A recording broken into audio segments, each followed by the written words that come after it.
The Speaking of Cults podcast is presented solely for general informational, educational, and entertainment purposes.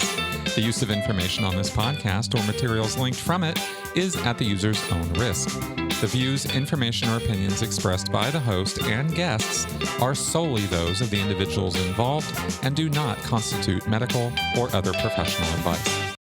Hello and welcome to the Speaking of Cults podcast. This is Chris Shelton, your host. Welcome back. Thanks for joining me this week. We're taking another dive into Mormonism, but we're going to be looking at some deep history and a lot of stuff about a very specific aspect of Mormon history, which has to do with the succession of Joseph Smith's passing and the rise of Brigham Young as the second president and leader of the Mormon Church. And so there's a lot of drama and intrigue and stuff to look at there that I thought was worth talking about, not only from a let's have a history lesson podcast, but because I'm constantly asked to this day, as a former Scientologist, what's going to happen when David Miscavige dies, or who's going to take over Scientology, or what's going to happen with Scientology? And of course, the answer is, how am I supposed to know? The future is not set and anything is possible, but there are possibilities that we can certainly talk about.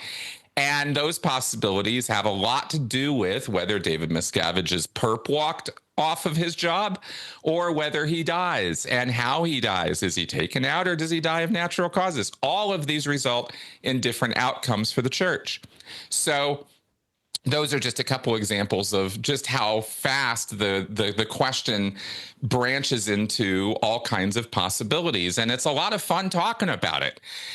So we can look also to history to help inform, well, maybe this might happen, or here's some possibilities of how people act when the leader dies. And oh my God, what do we do, right? And if any of you have seen The Death of Stalin, you'll know how wild and crazy things can get. So I have invited back what I am now calling my good friends in the ex-Mormon world.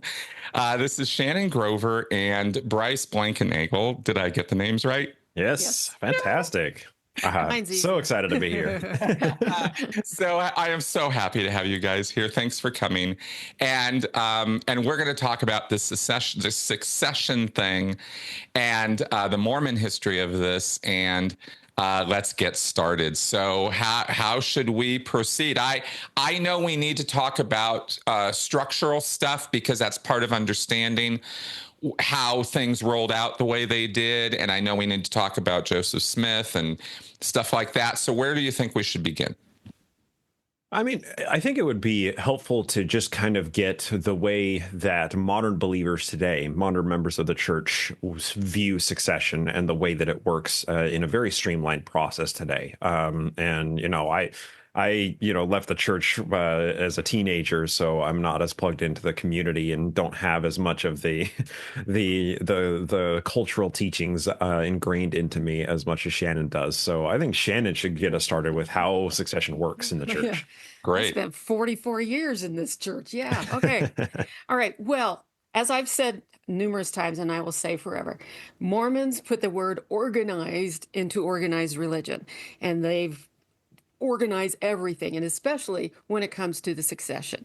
So in actuality, it's actually similar to the way Catholics do it. You know, when the Pope dies, all of the cardinals get together and they're closed off in a conclave. They don't get to visit with anybody else, and they just vote and vote and vote and vote until they get a majority, and then that becomes the next pope, right? Well, with Mormons, they take it and they put an extra step in there.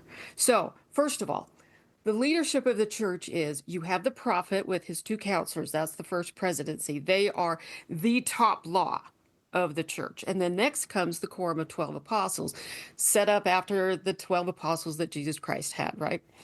And with the 12 is that why it's the 12? Yes, that's exactly I'm it. sorry, it wasn't obvious to me. Yeah. Thanks for that. Oh, yeah. In fact, even in the Book of Mormon, when Jesus shows up in the Americas and everything, he sets up 12 disciples because the apostles, there's only 12 apostles on the planet at any given time. Well, it's actually really 14, but I'll get into that in a minute. But there's 12 apostles, and they are the apostles for the whole world, even those who aren't Mormons. And so in the Book of Mormon, they were called the 12 disciples. So anyway, Okay. 12 is the magic number there because that's what Jesus did. Okay. So with the 12 apostles, the way they're set up is in order of when they were ordained. They're chosen usually from the quorum of the 70, which comes below them in leadership, you know. So the 70 are over a lot of the basic management of the church. They go out and talk to the stakes and tell the stakes in the regions what, you know, they'll be the regional representatives over a certain number of stakes, and they tell them what to do and all the directions from the first presidency in the quorum of the 12. So the 12, May I ask yes. real fast, is there a religious significance to 70 of them? It comes from the Bible. What was it called in the Bible? Where was it in the Bible, Bryce? Do you remember? I actually don't know. There's when Joseph set up the quorum of apostles, he also set up the quorums, two quorums of the 70s, and there was a biblical justification for it. But he delivered his own revelation that became canonized and part of the Doctrine and Covenants. There's also numerological significance to it. So there's a couple of different sources that he. I wondered if it was feeding into numerology at all. That was, he's so fun with that. I mean, Moses, you know, how he delegated stuff and everything else. I mean, that's where some of this comes from, is that. Okay. Excuse me. Please carry on. Sorry. Yes, it's springtime. I have one lung glued to my rib cage, the other is not, so things get weird. So I'm really sorry, everyone. My voice will get crackly, and I'll have to clear my throat and, you know, apologize. Spring. Anyway, okay. So what we call them in the church and out of it is the Q15, because you have the 3 and then you have the 12. Sorry. And when it comes to choosing who goes into there, it only happens when somebody dies. And so say the prophet dies. Now, everyone's in specific order. So we already know who is going to be the next 14 presidents of the church in order because of how they were ordained. So right now we have Russell M. Nelson, or Rusty Nails as we like to call him, who is 100 years old. And every day we're like, is he dead yet? Is he dead yet? You know? And so next in line is Dallin Oaks. So the counselors are nearly always chosen from the quorum of the 12, the counselors to the president. There have been a few times when they weren't. There's also been a couple times, at least once, maybe twice, where there was more than 2. I think Kimball had 3. Was it Kimball? Yeah, Kimball did, and there was a special office called associate or assistant to the president, and that was someone who was not considered a counselor, a member of the first presidency, but they were counselors to the president, and they that has varied in numbers throughout time as well. Right. And so they are not really in line to be prophet. The others are. So, they're more prophet staff. Yes. Yeah, they're the sure. advisors or whatever. Advisors, yeah. Okay. Now, the thing to take note of is when they are ordained and every time they're sustained in General Conference every year, all 15 of them are sustained as prophets, seers, and revelators. It isn't just the one at the very top. And that's important to take note. Capable of uttering prophecy for the church, or they just have that superpower, but we only listen to one. They have the title. The one who has the keys to do all of that is the prophet. Okay, so he's the guy who can speak up, but supposedly all these other guys have the vision or the ability. They do, yeah. And they can say things. Yeah, and that's set up precedentially because anytime the prophet utters something that is seen as prophetic wisdom or a prophecy or revelation, it needs to be unanimously voted on by the quorum of apostles. Therefore, all of them must be prophets in order to approve prophecy. Exactly. This hasn't happened in the modern church, but that's why it's set up this way, that they're all considered prophets, seers, and revelators. And it has to be unanimous. I see. This is completely new information to me about that unanimity. So the 1978 revelations regarding black people, that was a prophecy, right? Well, Kimball wanted it to be, However, there was no way he was going to be able to get that force through because he had Marky Peterson and a couple others that were apostles that were just adamantly racist men. And so Oh. it ended up being an official proclamation of the church. And more particularly, the vote happened when those three were not able to attend. Yes, I'm sure there were some arrangements behind the scenes. Yes. Yes. So, I mean, this is congressional. You know what I mean? Like everybody, It is. there's a whole Absolutely is. gamemanship to it, I'm sure. But let me ask real fast. Okay, so that was not prophecy. So the prophet is capable of doing a runaround or a sidestep when he needs to get certain things done if he really feels strongly about it. But generally speaking, we want agreement amongst these 15 people as to how things are rolling out for the church. Correct. And That's a lot of guys to get agreement on, too. not as many as it could be, because it's like when you look at the Catholics, there's no way in hell you can get a unanimous agreement in all of those cardinals. I don't know Right. how many there are, like 100 or so. Yeah. But and it's like if it was coming from the 70, no way in fuck they're ever going to get them to all agree. It's just Right. not ever going to happen because people don't. The larger their group, the less likely it's going to happen. Exactly. Exactly. So with this happening this way, what happens is when somebody dies, like say Jeffrey Holland dies next. Say he dies today because he's on dialysis from COVID and all that shit. Okay, he's second in line to be prophet. Yep. So right now, in fact, actually, let me back up. The one who's in line to be prophet is the one who is the president of the Quorum of the 12. So everyone knows who that is. If he, like Dallin Oaks right now, who's next in line, is also serving as a counselor, then the one in line after him is called the acting president of the Quorum of the 12, which is Jeffrey Holland right now. So Jeffrey Holland, say he dies tomorrow, what will then happen? Then the quorum of now 14 will meet together and choose the next apostle. And that just says when these 14 people are all dead, that's who's going to be prophet. Exactly. And let me ask, that person who's risen up to the 12 comes out of the 70? Usually, almost nearly always, but it has happened when they haven't. Okay. I don't think in my lifetime it's happened, but it has, and it can. And so it's just, that's one of those little open-ended things, but that they usually come from the 70 because really that's where these apostles know what they're like in the church administration thing. They know that they will follow the plan and do things the way they're supposed to. They're not some, random warrior who's insisting on all the rules being obeyed or whatever the hell, And so when you look at the previous businesses of all of these in here, you get things like 3 of the one in here were all presidents of BYU.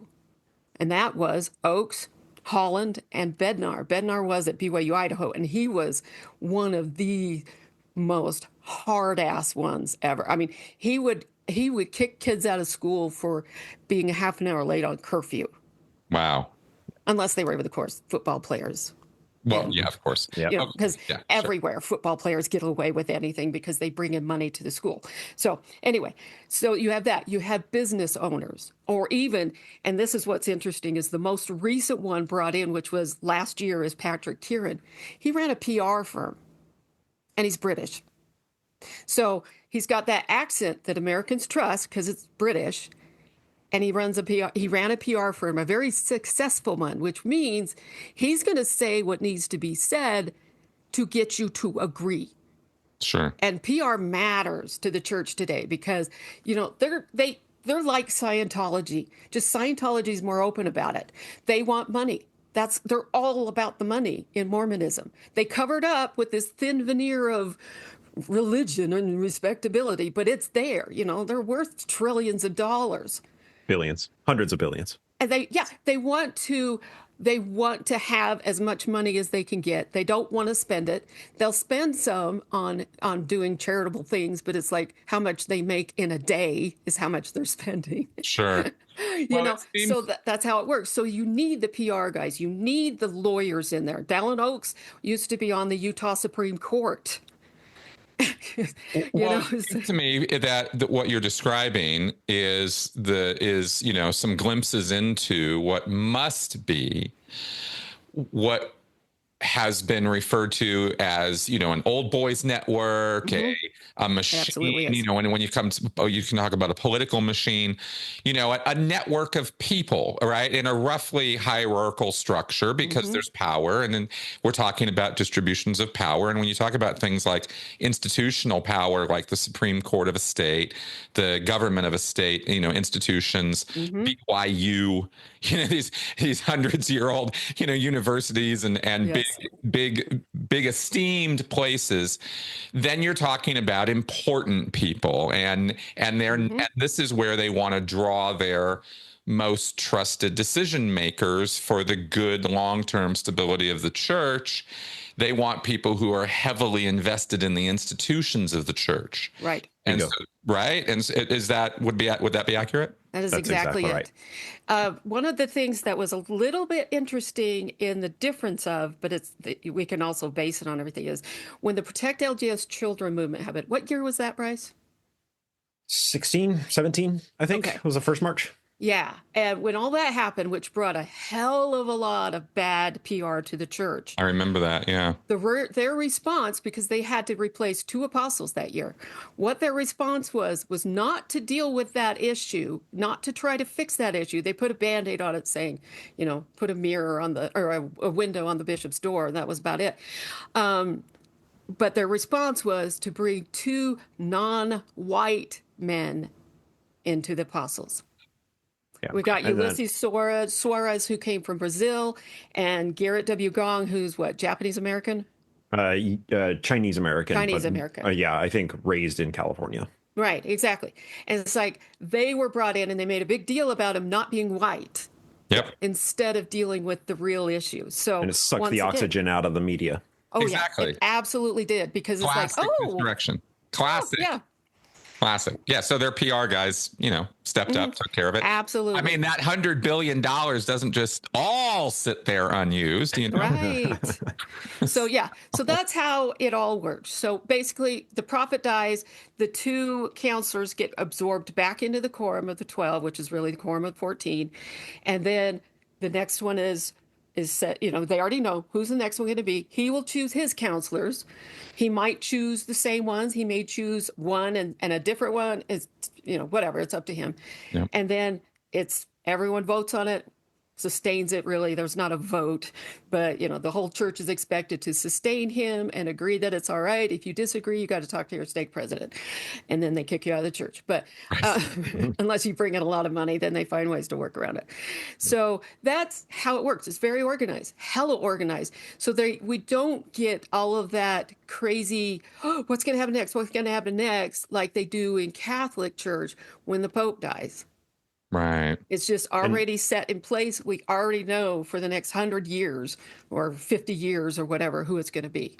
Yeah. And that does mean that it kind of offsets the politicking of who will be the next prophet by an entire generation of apostles, right? It's no longer politicking immediately when, in the throes of a prophet dying, who is going to become the next prophet, the way it's done in the Catholic Church and other churches. But it's when an apostle dies or when a prophet dies, then they are looking who fits the bill best and who do we want to call. Obviously, if we call somebody who is under 60 years old into the apostleship, they stand a high likelihood of living long enough to become prophet. So that's when the politicking happens. Right. And that's what happened when when I was leaving the church as a teenager. The newest apostles were David A. Bednar and Dieter F. Uchtdorf. Uchtdorf, a World War II German refugee, lived in Austria,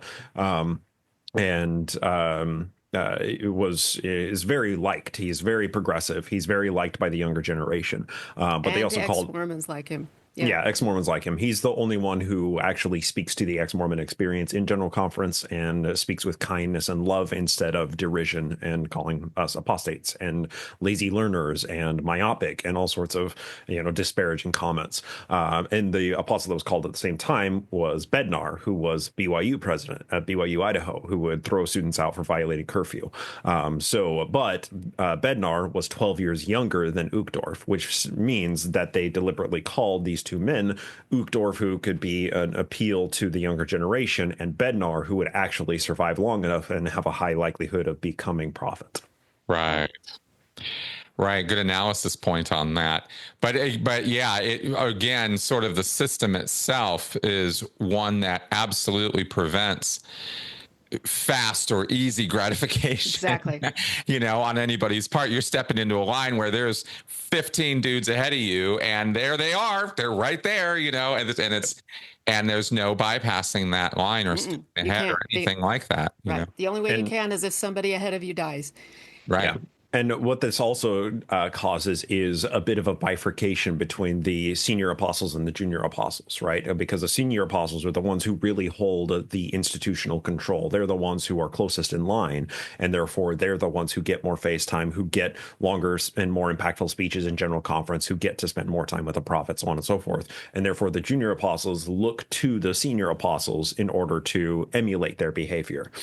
So it creates not only a very competitive sphere, but it also creates a compliant sphere where everybody is doing what they can to placate the strongest personality in the apostles or in the presidency. And currently that is Dallin H. Oaks. Dallin H. Oaks is the strongest personality who is actually running the church because Nelson is missing in action right now. He's over 100 years old. He just turned 100 this year.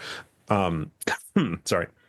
He will turn 101 in September, I should say more accurately. Wow. And Dallin Oaks he's a hard ass. He is a resolute arch conservative, and the men in line behind him are looking to Oaks and trying to emulate his behavior to be seen in a proper light. Whereas someone like Uchtdorf, who rejects the extreme conservative bend of his fellow senior apostles, has been maligned by the other apostles and especially the presidency. Right. So they're looking at they're reading the tea leaves. They're seeing how the progressives have been pushed out of the actually important meetings, and they're seeing that the conservative way is winning in the church leadership right now, and that is just fostering more and more of a conservative echo chamber inside of the leadership of the church. Yeah. And of course, we see the 70s behind them who are gunning for apostleship, seeing the extreme conservative bend of the leadership, and they are similarly going through that same culling process of how do I placate, how do I please, how do I stand out as a shining boy who can be on the short list to be selected to be the next apostle. So it's a very competitive and very particular system. And the second one they're starting to placate more now is Bednar. He's sixth in line after Russell and Nelson. But it's like, we have Dallin Oaks. Dallin Oaks is 92 right now, and Bednar is 72. So you got a 20-year difference between the two of them. But you have Holland, who's going to go anytime.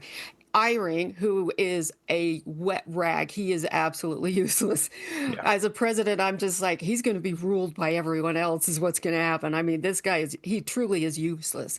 And then Uchtdorf and Bednar, the one they're all trying to placate is Bednar. And we noticed that last general conference because we started counting how many times they quoted Bednar and Oaks, which was more than Nelson in some respects.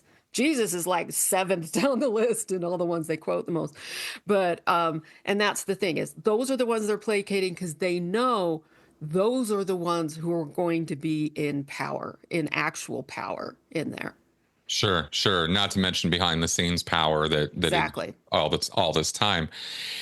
So I want to clarify something with you because you, Bryce, you used conservative very strongly in describing this leadership and how the Bednar guy and how this sort of current scene is. Politically, this is a nebulous word at this point. So could you describe, what does that mean in terms of internal church view, like conservative in terms of hardcore fundamental, or conservative as in politically, ideologically conservative, fiscally responsible? What do you mean by conservative? Just I want to be clear for the audience and for myself. Yeah, great question. So the church is born and fostered in the arch conservative movement of McCarthyism, right? So when we look at the current prophet, Russell M. Nelson, he was born in 1924, right? Yep. So he's 30 years old when McCarthyism is, and how much of our personality is formed in our 20s and 30s, right? Sure. So it's just important to note, the generation of American history where these men grew up in, and their personalities became who they are, was on the conservative side of all of those. I will note that conservatism today is not Trumpism. Trumpism is a cult far beyond conservatism, right? Sure. And there are a lot of hardline conservatives that reject Trumpism, and that is essentially the stance of the church institutionally. There are members in the apostles, there are members in the leadership who are very buddy-buddy with Trump and Trumpism, but the institutional church is old school, red-blooded conservative institution. Okay. So traditional, traditional U.S. conservatism as expressed through, say, Heritage Foundation and certainly old school sort of thinking. Right. And I would say Heritage Foundation is even a bit more conservative than the church because they are publicly advocating for Trumpism, right? They wrote Project 2025. Actually, you're absolutely right. Maybe I should say pre-Trump.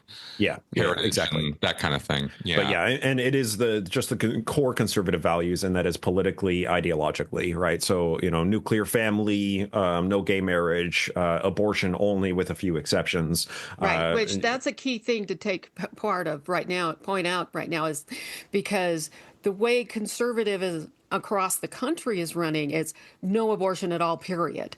Whereas the church has just been, in the case of it threatening the life of the mother, so things like ectopic pregnancies, or ones like my first one, which was HELLP syndrome, where my body was just destroying itself and you had to get the baby out, or I would have died, or in the cases of rape and incest, abortion was not frowned on.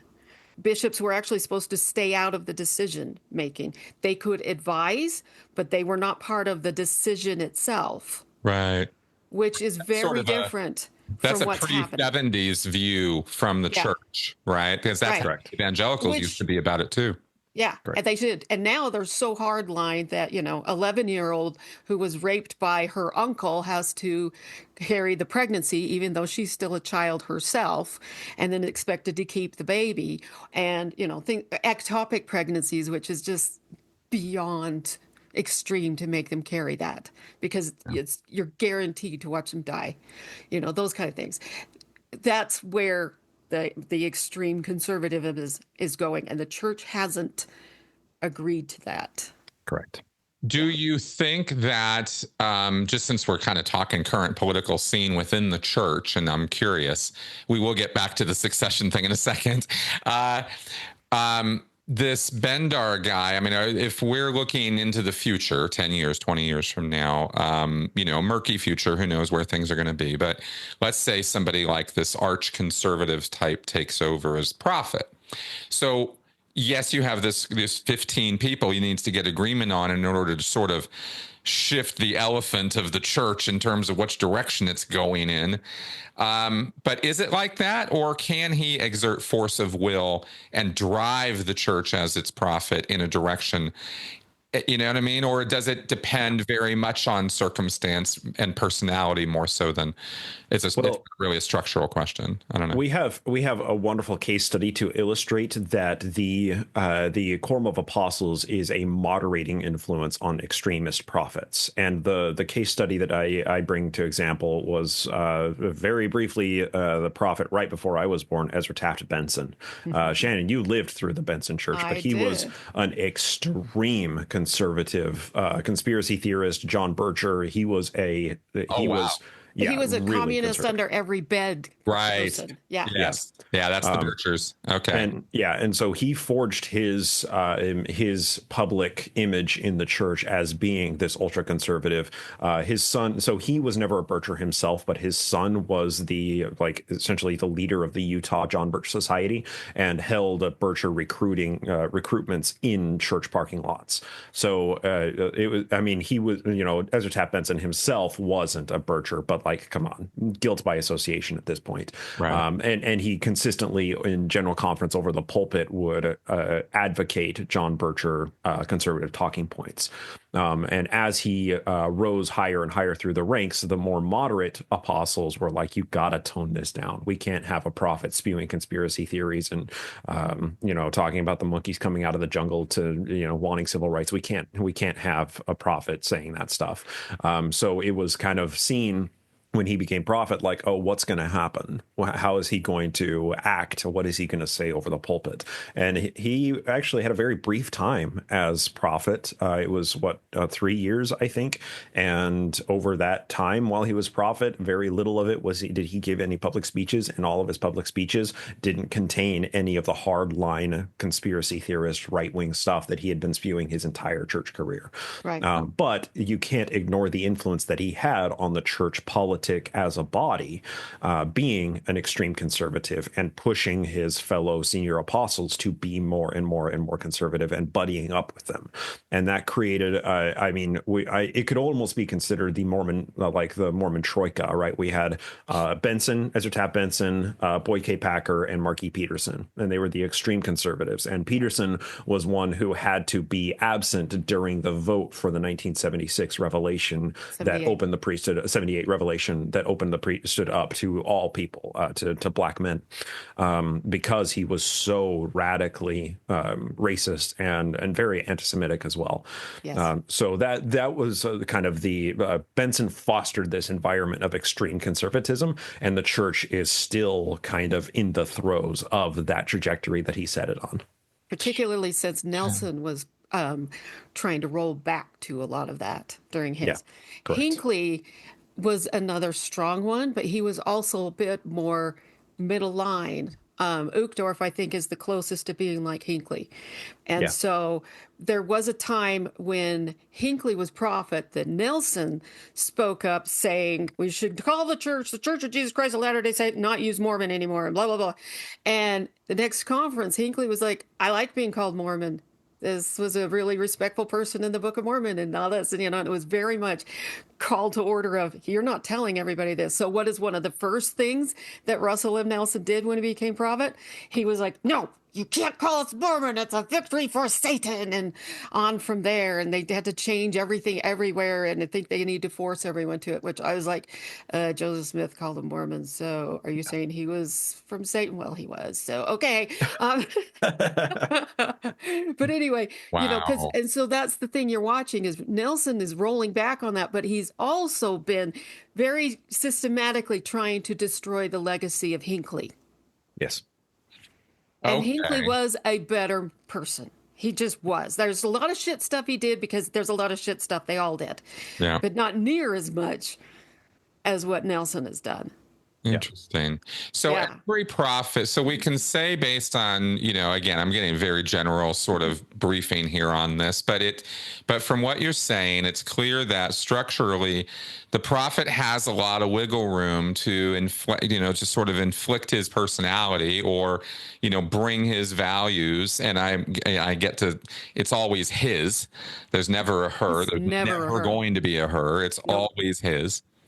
So they bring their flavor of personality and view and worldview to the job, but it can be restrained. There are mechanisms in place around it where the more extreme versions of that or the more disagreeable versions of that can somehow be reined in for the good of the body as a whole, sort of thing. And that seems to be how this is sort of plotted along through the years, where it maybe bangs into a wall every now and again, but it seems to be being corralled by these quorums. Is that accurate, or am I missing? Pretty much, yeah. I it's agree hard with all to that. change a body as big as this to make radical changes.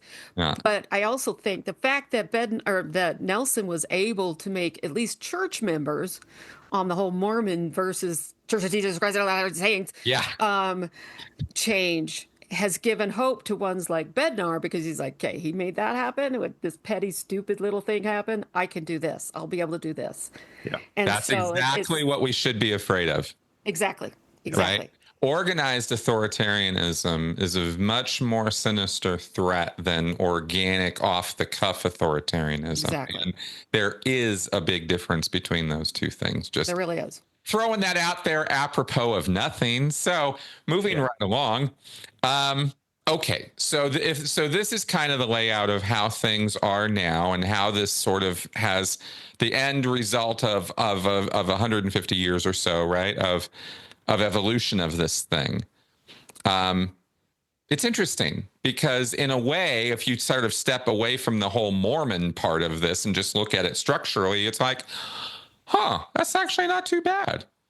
I mean, considering you have to, that there's no system that's going to make people emotionless, valueless, ideologicalless. There's no way you can do that. People are going to have these views and ideas that they bring to their jobs. And so our systems are always going to have bends and shifts and pushes and pulls and conflicts because people bring that to the things that we build. But this seems to be a structure that allows for that, and it goes, yeah, okay, well, that's good, but we're going to keep this thing going anyway.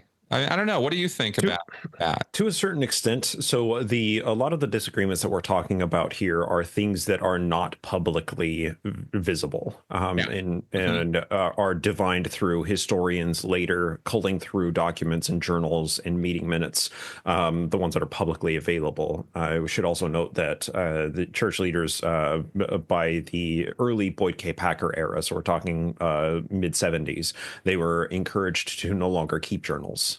Because they were frustrated by historians and scholars culling through the journals and airing out the dirty laundry of the Quorum of Apostles.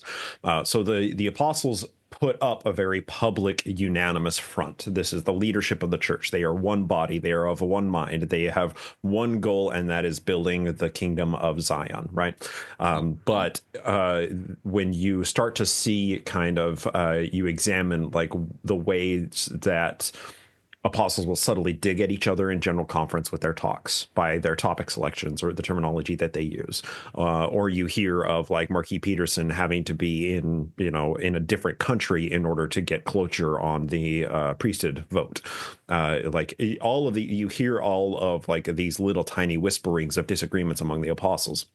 And you realize that, yes, exactly like you're saying, there are a lot of disagreements among the apostles, and it's hard to change the direction of the elephant. And this is a multinational, multi-$100 billion institution, and it's very slow and deliberate in the decisions that it makes.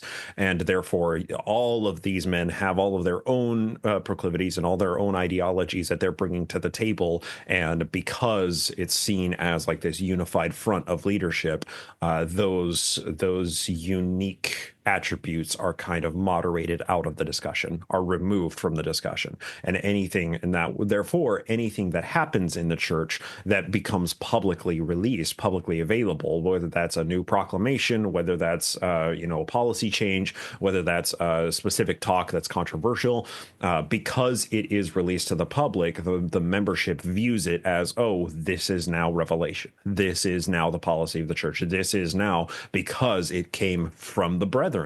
And the brethren agree unanimously in everything that they do. So we know that this is God's will, whatever is going on. Right. Because, of course, the prophet can't lead us astray. Yeah. Joseph Smith said so. Yeah. Well, yes, of course. Wow. Yeah. Like we say, we can never forget we are talking about Mormonism now, right? And so there's a whole set of beliefs and values and moral frameworks here that are incredibly disagreeable and incredibly full of problems and human rights violations and abuses. And so, so appreciating the integrity of the structure they've put together at the management level of this thing is not an appreciation of any of that. I want to be clear in separating the divide on that. But because it speaks to the permanency of this institution and its ability to weather the storm of varying politics and McCarthyism and the Roaring Twenties and the world wars and all the things that have happened through the 19th and 20th centuries, this thing has stood through all of that. And there's a permanency to that is to be that we're analyzing, right? I'm like I said, I'm very, very curious about this, how this is put together, because it doesn't look like it's going anywhere. The one thing that I never hear out of anybody in the ex-Mormon space is, oh, the church's demise is tomorrow. You hear this from the ex-Scientology world all the time. When's the church going to go down? There is no concept in the ex-Mormon world that this church is going anywhere that I can tell. Yeah. And it's often seen with like, oh, once we discover, the Book of Lehi and compare it to the Book of Mormon, or, just once this journal is released, once this big historical controversy is, revealed, then that's going to be the downfall. No, Right. that's not ever happening. And it's because the church has invested over the span of the last century, hundreds of millions of dollars into PR, into focus groups, into how do we handle this controversy and how do we weather the storms? How do we deflect? How do we retain this institution as an institution completely bulletproof? And no matter what happens, the institution will move forward. And it's important to note that, like, if we're talking about the church as an incorporated system, that if all members were to stop giving tithing, all members just tomorrow decided, I am not going to give tithing to the church anymore, the church can continue to operate just on the interest from its investment fund. Right. And that means that every single one of the 3.5, 4 million members right now could stop attending, and the church will perpetuate as an investment arm, as an investment organization. Exactly. With with a veneer of being a religion. So yeah, it's the institution is never going away. No, there's just too much power and money and whatever degree of influence they have, and a very cushy place for the leadership to be, because not one of them is excelling as individuals, but they're not there to do that. They didn't rise to that top with the aspiration of doing that. They're comfortable with the position they're in. And there's a lot of power and influence in that, within that world, in whatever way those guys manifest that, so it's a very cushy kind of thing that just continues to move forward through time with this. So that being the case, and then thank you for helping, for breaking all that down and laying it out like that. How did we get here? How did all of this happen in the first place, right? Because my initial question on all of this was, how did Brigham Young take over? And how can that help inform us as to what might happen with other cults and individual, and other culty groups and stuff, right? So maybe we start diving in that direction. I like it. I think it's so I'm going to actually share some visuals that I prepared. And I think it's important just to kind of make it a little bit simpler. I've drafted up some notes as we go here. So I'm going to be staring at my screen and reading a bit of scripting here as well. And the idea here is that I want it to be visually understandable what I am presenting here, as well as kind of lay the groundwork here, because when it comes to the Mormon succession, there are a lot of different paths that could potentially have been taken, and there were a lot of paths that were taken. That's why we call it a succession crisis, because there was no single individual system that Joseph Smith set up in order to say this is how it's going to work. So that meant that in the power vacuum after Joseph Smith's death, there were a lot of individuals who were vying for power, who were vying for control over the Mormon population, and there were fractures and disagreements among them. So we have essentially what appears to be about 7 different lines of succession. And the first one, and this is important to note, is the patrilineal descent, and that would, and I have in the quotations the individuals who stood the most likely claim to power under each of these frameworks. So the first is patrilineal descent. That's obviously Joseph Smith's oldest surviving son was Joseph Smith III, who was 11 years old when Joseph Smith died. Then we have the counselor in the first presidency, which was Sidney Rigdon. And we're going to get into each of these nested figures as we go through each of these 7 succession methods. But Sidney Rigdon is an important figure, very early convert to the church, collaborated with Joseph Smith, authored multiple revelations along with Joseph Smith, set up the School of Instruction, the School of Prophets, and the Lectures on Faith. Sidney Rigdon was a very successful preacher, converted to the church, and converted his congregation to Joseph Smith's movement. movement, which was a much needed membership injection that the floundering Mormon movement, Joseph Smith's movement, needed in order to survive. It more than doubled, almost tripled the size of Joseph Smith's early church within the first year. And then we have special appointment, which is a very sticky and difficult situation because special appointments happen to multiple different individuals at multiple different times, and each of them had rightful claim to the throne after Joseph's death. Then we have people who are considered associate presidents or who are counselors to the president, but not a counselor of the president. And in this case, is Oliver Cowdery, who was scribe for the Book of Mormon, right? He was the second elder of the church. We'll get into that a little bit more as well. And then we have appointment by the Council of 50. And the Council of 50 is important because this was the theocratic political body that Joseph Smith established right before his death. And that the Council of 50 essentially operated as the theo-democratic system that would then vote in the new prophet upon the death of Joseph Smith. And there were the two primary competitors for that were Sidney Rigdon and Brigham Young. Then we have Let me just ask real fast. So would the Council of 50, we're talking about back in 1844 or something like that, right? March of 1844. Yeah. Okay. So this is a long time ago. And so the church, this is beginning church structures. So the Council of 50, was that what ended up kind of becoming this quorum of 70 kind of thing? No, we'll get into the Council of 50 and its purposes and a little bit of its history. But yeah, it had a very, very specific purpose, and that was completely separate from what the Quorum of Apostles and the Quorums of 70s did. Although members of the Council of 50 were shared with members of the Apostles and the 70s. Then there was the office of presiding patriarch. There was a claim to power in this, and this is the office of patriarch has its own fascinating history within the church. We're going to discuss that, and that kind of devolved to Hyrum Smith, Joseph Smith's brother, who died in the same gunfight that Joseph Smith died in. But there was claims to that as well. And then we have the seniority in the Quorum of Apostles, which is the system that the corporate Salt Lake City LDS Church operates by today. So let's first get to the first point, the patrilineal descent. And we can look at the foundational scripture, the Book of Mormon. It is decidedly patrilineal. The Book of Mormon is a patrilineal book. Lehi is our first prophet. Nephi is our first author of the Book of Mormon, the large plates of Nephi. He writes these plates.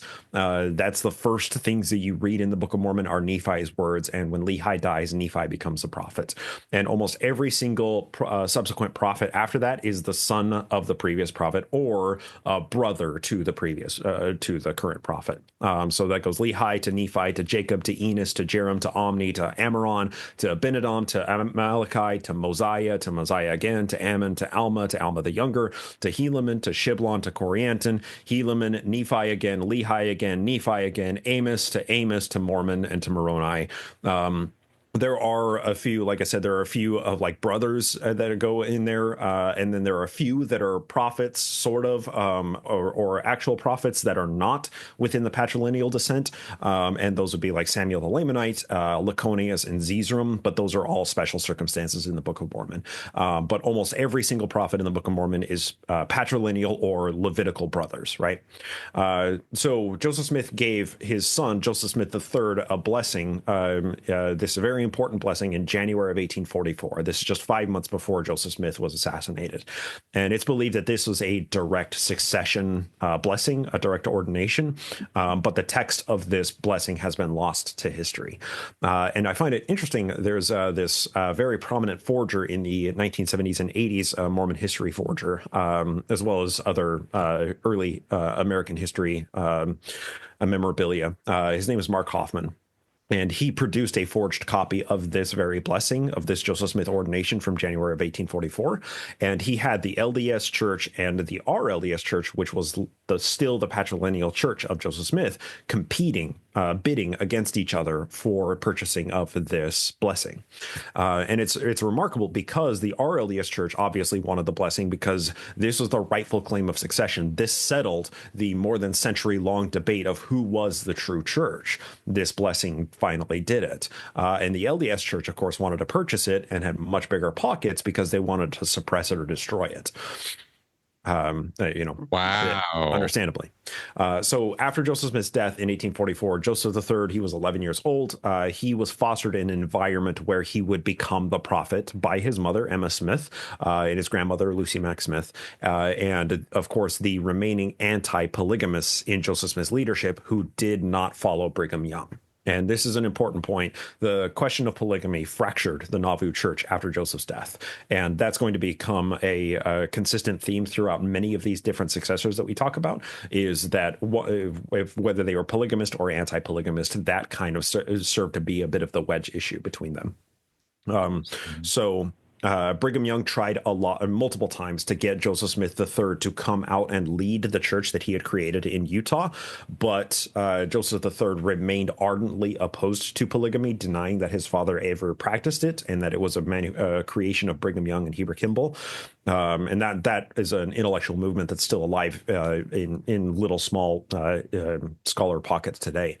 During that time, Joseph Smith III was prophet. Joseph F. Smith, who was Hiram's son, right? We have Joseph Smith and Hiram Smith, who were brothers.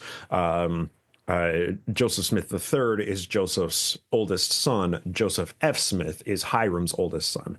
Joseph F. Smith followed Brigham Young out to Utah. So these two men, we had two different Joseph Smiths who were prophets of two competing Mormon religions, contemporary with each other, and they were cousins. So Joseph III is Joseph's son, and then Joseph F. Smith is Hiram's son. So Joseph F. Smith ended up ascending to the mantle of prophet in the early 1900s, while Joseph Smith III remained the prophet of the RLDS Church, the reorganization. And that's a picture of Joseph Smith III right there. Right. And the RLDS continued to be a patrilineal church until Wally B. Smith, that was Wallace B. Smith, and W. Grant McMurray took the helm after Wallace B. Smith. Wallace B. Smith said, we don't need to be a patrilineal church. He was jettisoning a lot of the old practices and dogmas of the RLDS church into the early 90s. And W. Grant McMurray became the prophet that was the first non-Smith patrilineal prophet of the church. And the RLDS Church became the Community of Christ with Transformation 2000, a huge rebranding effort. And they are now the first major LDS church that is going to be led by a woman prophet, Stacey Cram. She's expected to be ordained this year, I believe, or next year. Okay, so let me see if I got this right. So one of the outcomes of Joseph Smith, the original Joseph Smith, inventor of Mormonism, dying, is that his own son, who was 11 years old at the time of his death, the 30 some odd people who had personal intimate knowledge of Joseph Smith's polygamy, cheating ways, however you want to describe it, not one of them would sit this kid down and tell him the facts about his own dad. Right. And so he goes through his entire life believing his father was absolutely not a polygamist, not running or not sleeping and marrying and doing all the things that he absolutely did. Forms his own church, or a church forms around him, or he does this RLDS thing that he leads for the rest of his life as Smith's kid. But it's not the official Mormon church, even though Mormon dogma pretty much says this is the official, this is pretty much how it should be going, is the kid should be leading it, and lives his life leading this alternative version of his father's legacy. So it's more progressive than the actual Mormon church. I take issue with a couple of the points of terminology because that's a very Salt Lake City centric view of it, calling the RLDS an alternative. These are all different factions, right? They all spawned from the same fertile ground of Joseph Smith's ministry, and they all just went their separate paths. And importantly, Joseph Smith III, the reorganization formed around him throughout the 1850s. There were a lot of people who, and this is part of the succession, we're going to be going through a number of these other individuals during the succession crisis, but the Mormons, they kind of disperse in multiple different directions. It's called the Mormon diaspora. And as more of these factions, some of these charismatic factions kind of fell apart in different places, they all kind of slowly coalesced into what was called the reorganization, the Reorganized Latter-day Saint movement. And there is a common joke in the RLDS movement that the full name of our church is the RLDS. We're not the Mormons, because Joseph Smith III and his son Fred M. Smith worked so hard to distance themselves from the polygamist Mormon church. Right. So publicly, Joseph Smith III and his mom, Emma Smith, were committed to the bit that no, Joseph Smith did not practice polygamy, because the church was founded around all of these movements that were anti-polygamist. In private communications with William Marks and William McClellan and a number of others, people who Joseph III trusted and who the anti-polygamists also trusted as good leaders in the RLDS movement, had multiple meetings with Joseph Smith III and said, yeah, your dad did practice it. And Joseph even wrote in his own diary, Joseph III wrote in his own diary in the 1860 or 1870s, I believe, mid 1870s, that after having some of these meetings, he has to conclude that his father, that the practice of polygamy did indeed originate from my father. But he remained publicly facing an anti-polygamist, and that it was all a creation of Brigham Young. And this is scholarship that is, only as of the 1960s was revealed about the RLDS Church and Joseph III. But the RLDS Church made a lot of inroads with communities that were not Mormon communities to try and moderate the influence of Mormon, the public persona of Mormons, because they didn't go by the term Mormons. We're not the Mormons, right? We are members of the Reorganized Latter-day Saint Church. Right. And because the Mormons were fighting the charges of polygamy so consistently through the entire leadership of Joseph Smith III, right? Joseph III, the reorganization happens. He finally agrees to become the prophet and accepts in 1860. And that's when the Utah church is openly practicing polygamy, right? So that sets himself up as in defiance with the LDS church. But it was also understood Brigham Young wanted Joseph Smith III to come out to Utah and lead the church there. He wanted it because that was seen as a force, like, oh, if we can get, that would, coalesce all of the Mormon movements underneath the leadership of Joseph III. And because Brigham had put in so much work in founding the Mormon theocracy, he would be the one controlling it. But Joseph Smith III would now have the divine heritage of the Joseph Smith name, the patrilineal descent of the one true prophet Joseph Smith, and it would be a huge amount of credibility for Brigham's church. Joseph III consistently rejected all of Brigham's approaches to lead the Salt Lake City church. So that's the RLDS movement. That's the patrilineal framework to view Mormon succession.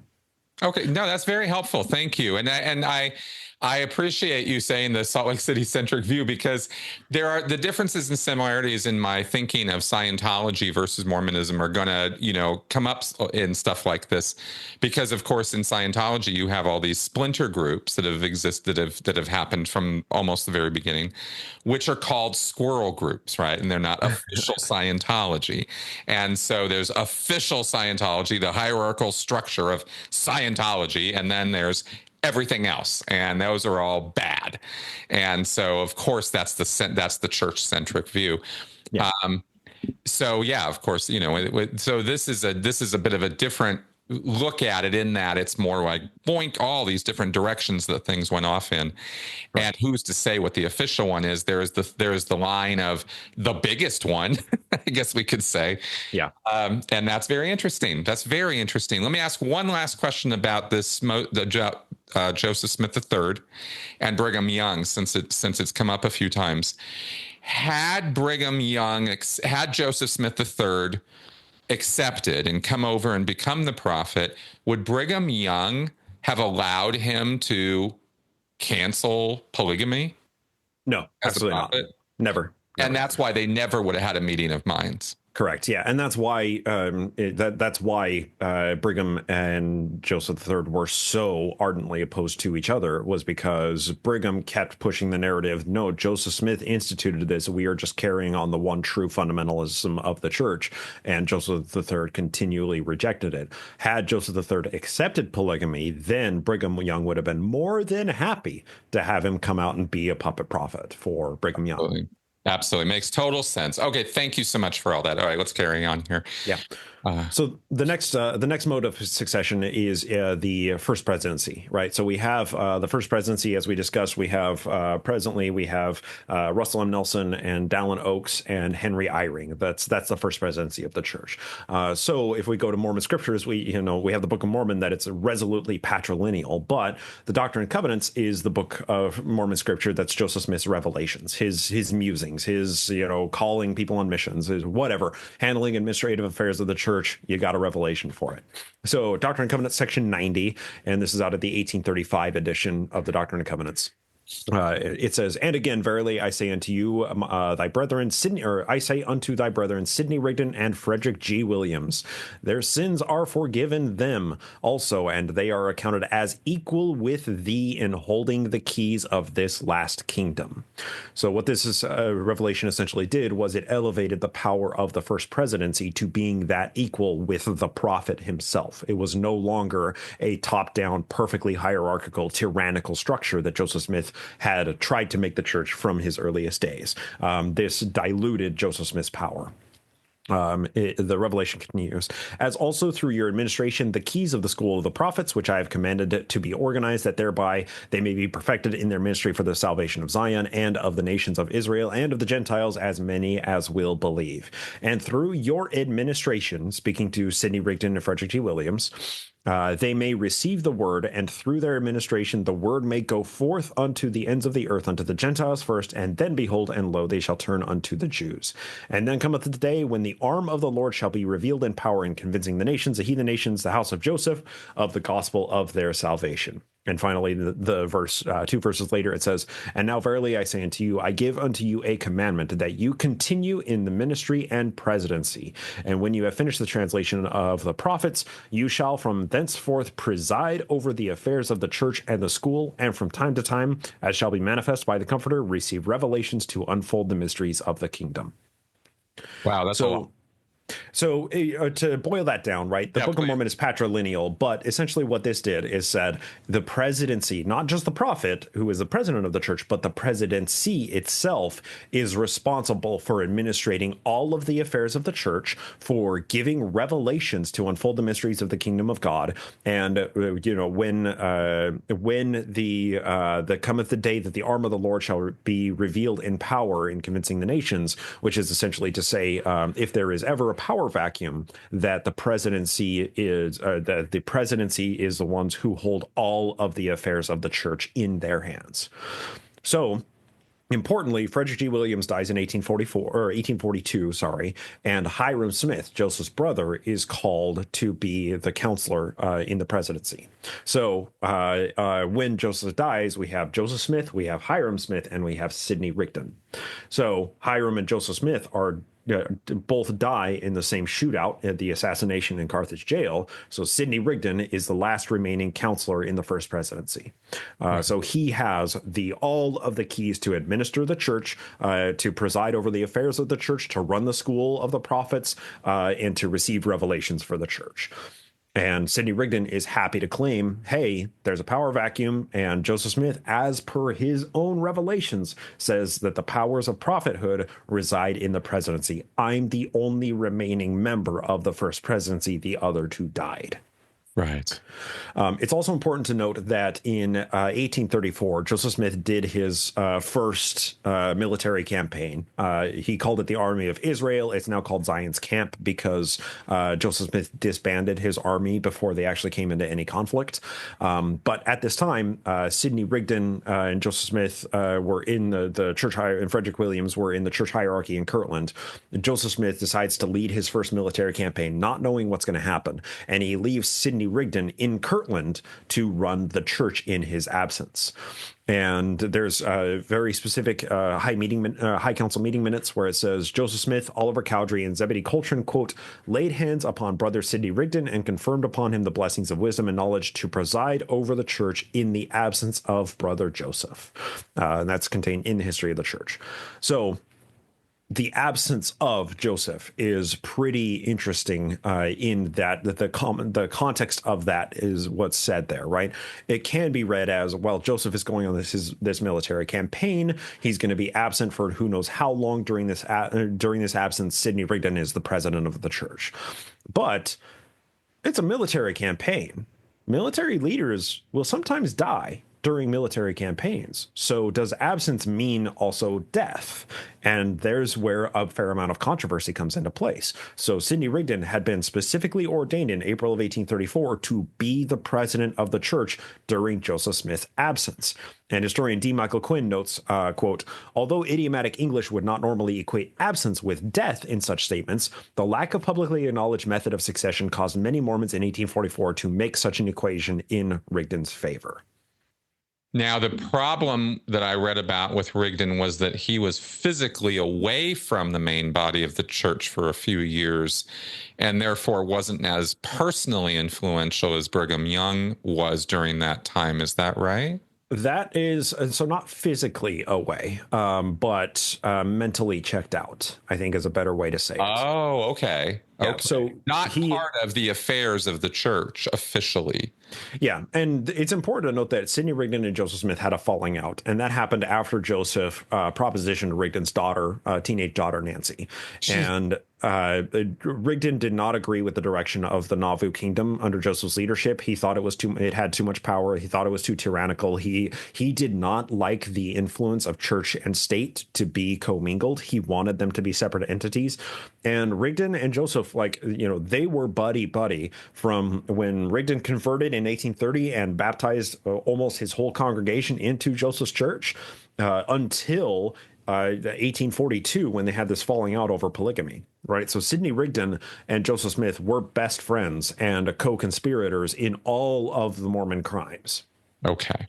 But they had personal disagreements. And because they had personal disagreements, Joseph Smith, and because, Rigdon kind of made it public that he had propositioned Nancy, Rigdon himself didn't, but an expose artist, John Bennett, made it public in his expose that Joseph had propositioned Nancy.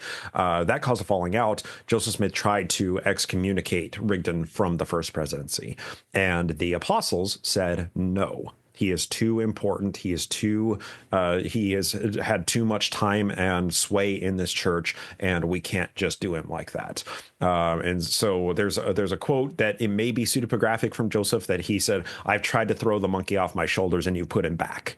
But that's from George A. Smith, the historian for the church, working under Brigham's direction. So whether that was actually said or not, it doesn't, it's a bit of conjecture. But right. So it's just important to note Sidney Rigdon and Joseph Smith had this falling out.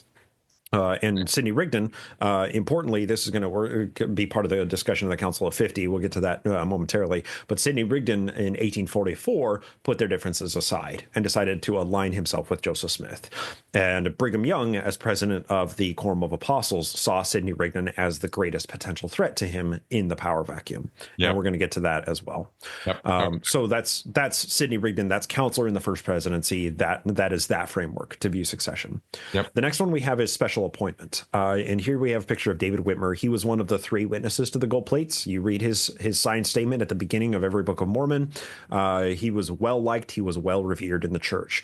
So it's important here, like Zion's Camp, right? That was the first military campaign that Joseph Smith did in 1834. He left Sidney Rigdon in charge of the church in his absence, right? The Zion's Camp was set to make a military march 1,000 miles from Kirtland to Jackson County, Missouri.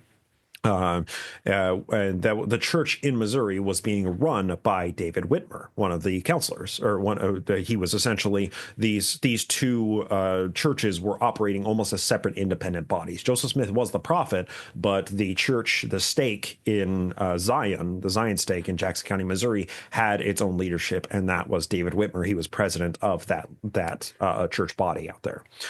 So when they arrived in Missouri to redeem the land, there's a lot going on here, but as a result of this campaign, Joseph Smith ordained Whitmer to be, quote unquote, leader or prophet to this church in Missouri. So that finally put the divide between the two churches to operate as separate independent bodies. And so David Whitmer here was called the prophet of the Missouri church. This is from D. Michael Quinn's article. I'll have sources for this at the end. It says, quote, President Joseph Smith Jr. gave a history of the ordination of David Whitmer, which took place in July of 1834, to be a leader or a prophet to this church, which ordination was on condition that he, Joseph Smith, did not live to God himself, end quote. So this is the first time that we have a special appointment of Joseph saying, hey, if I don't live to see the second coming of Jesus, you are going to be the prophet. And this is the first explicit time that we see this taking place. And this is to David Whitmer. Interesting. So David Whitmer's running the church in Missouri. The Mormons are kicked out of Jackson County, Missouri, which sparks the first military movement. The Mormons are resettled in a county, Daviess County, just north of Jackson County in Missouri. David Whitmer, his brother John Whitmer, who was the historian for the church, and Oliver Cowdery were running the church out there. But when Joseph Smith was removed from the leadership in the Kirtland as a result of the Fanny Alger sex affair, because of mismanagement of the church, the collapse of the Mormon Bank, a number of factors, Joseph Smith was essentially excommunicated by his own leadership in Kirtland, and he fled to Missouri. When he got to Missouri in early 1838, he held a coup. He succeeded in a coup of the Missouri leadership. That's David Whitmer, John Whitmer, and Oliver Cowdery. And he did this by a show of force. He formed his own military band that were called the Sons of Dan, or the Danites. These were Joseph Smith's shadow military squad. And somebody wrote what's known as the Danite Manifesto. And the Danite Manifesto says, quote, vengeance sleepeth not, neither does it slumber, and unless you heed us this time and attend our request, it will overtake you at an hour when you do not expect, and a day when you do not look for it. And for you there shall be no escape, for there is but one decree for you, which is depart, or a more fatal calamity shall befall you, end quote. Wow. So just the depths of this thing, just every day, there's just some new level of awful bullshit that this guy was like involved in.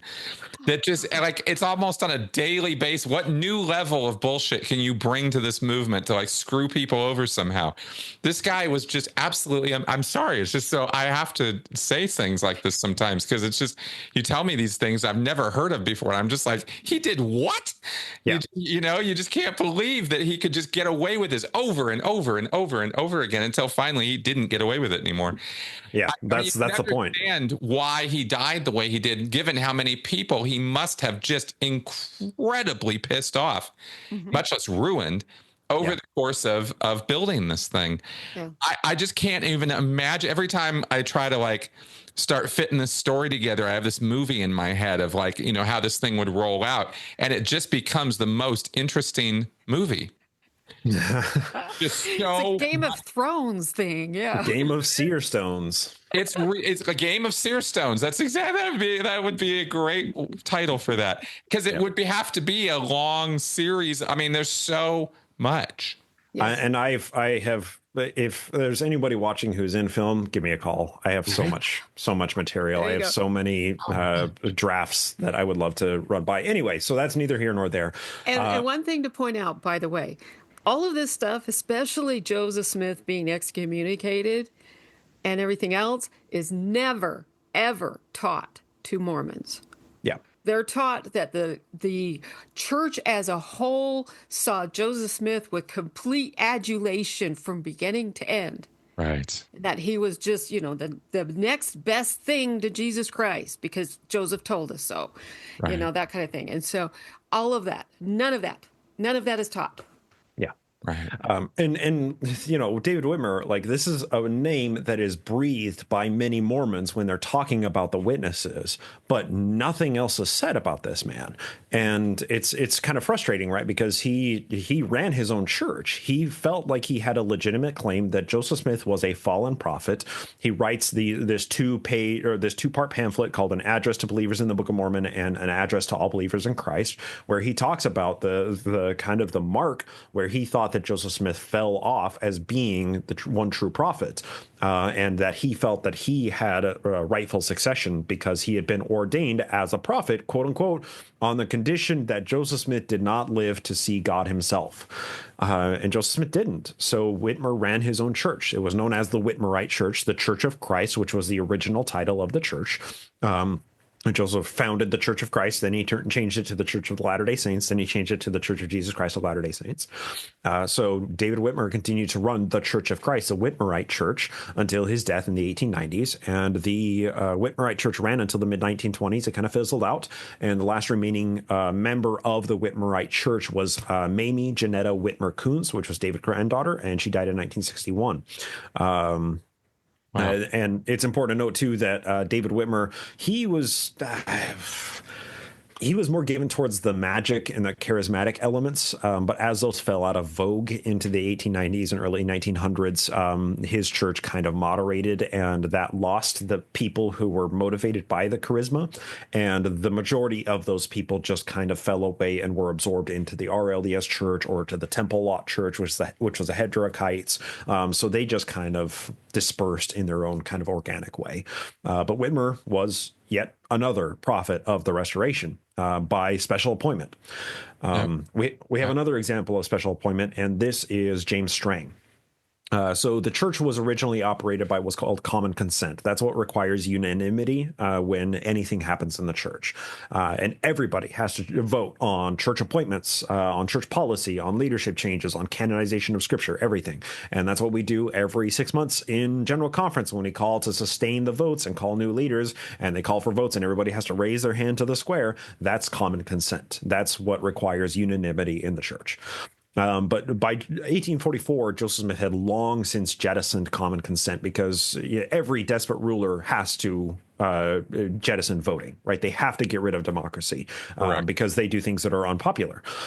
So James Strang comes along. He's a charismatic. He converted to Joseph Smith's church in February of 1844. He was personally baptized by Joseph Smith, and he began preaching and establishing a Mormon church in Voorhee, Wisconsin, on a special appointment from Joseph Smith. Well, when Joseph Smith died, James Strang came forward with a quote-unquote letter of appointment written by Joseph Smith and sent to him just 1 week before Joseph was assassinated in Carthage. And this is just a little text from that. It says, quote, "I have long felt that my present work was almost done and that I should soon be called to rule a mighty host. But something whispers me it will be in the land of spirits, where the wicked cease from troubling, the bands of the prisoner fall off. And now, behold, my servant James J. Strang hath come to thee from afar for truth, and when he knew it not, and hath not rejected it, but had faith in thee. And to him shall the gathering of the people be. And now I command my servants, the apostles and priests and elders of the church of the saints, that they communicate and proclaim this my word to all the saints of God in all the world, that they may be gathered unto and round about the city of Voorhee, and be saved from their enemies." End quote. So we have this letter of appointment that he presented with Joseph Smith's signature that says, hey, Joseph Smith gave me special appointment to lead the church and to establish a Voorhee settlement, Mormon settlement, Voorhee, Wisconsin. And if he ever dies, that the Voorhee is going to be the new headquarters of the church. So James Strang had once again, a special appointment claim to the throne. James Strang also claimed that an angel appeared to him the night that Joseph Smith was assassinated. He did. Neither here nor there. Right. Interestingly, Strang was a very charismatic prophet. He found the Voorhee plates and he translated them into scripture, mirroring Joseph Smith's story. And importantly, Martin Harris, one of the three witnesses to the gold plates and the bankroller for the Book of Mormon publication, converted to Strang's church and gave his testimony of the truthfulness of the Voorhee plates. That's right. This was the guy who could produce gold plates or copper plates or whatever, like for real. Yeah, he did. Yeah, the Voorhee plates. They're known as the Voorhee plates. Yes, that's right. That's right. I remember about these guys in the letter. Yeah, that is the. So the CES letter talks about James Strang and the Voorhee plates. It also talks about the Kinderhook plates, and the Kinderhook plates were specifically done as a PO to get Joseph Smith. There we go. That's right. Yeah. So the two different things. You're absolutely right. Yeah. That's right.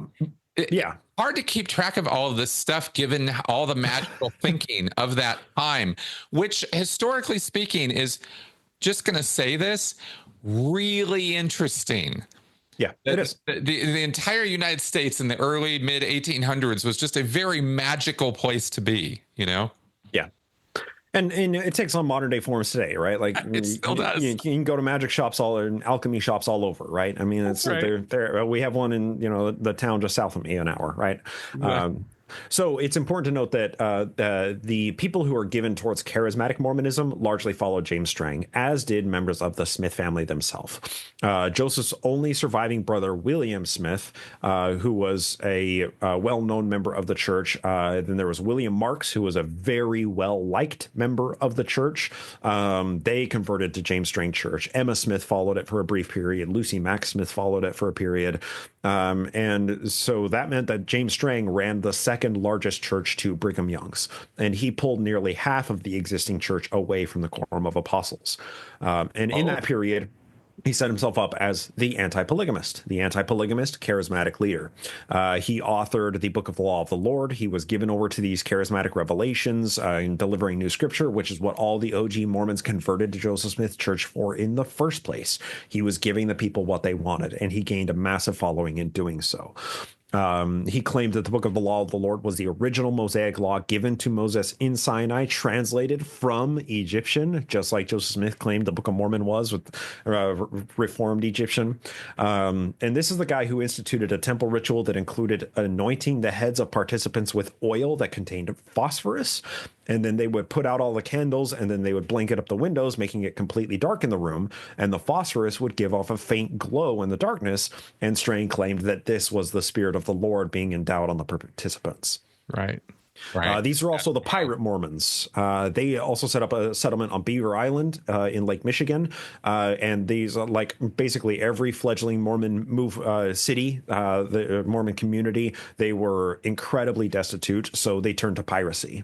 So these are the pirate Mormons, the Strangites.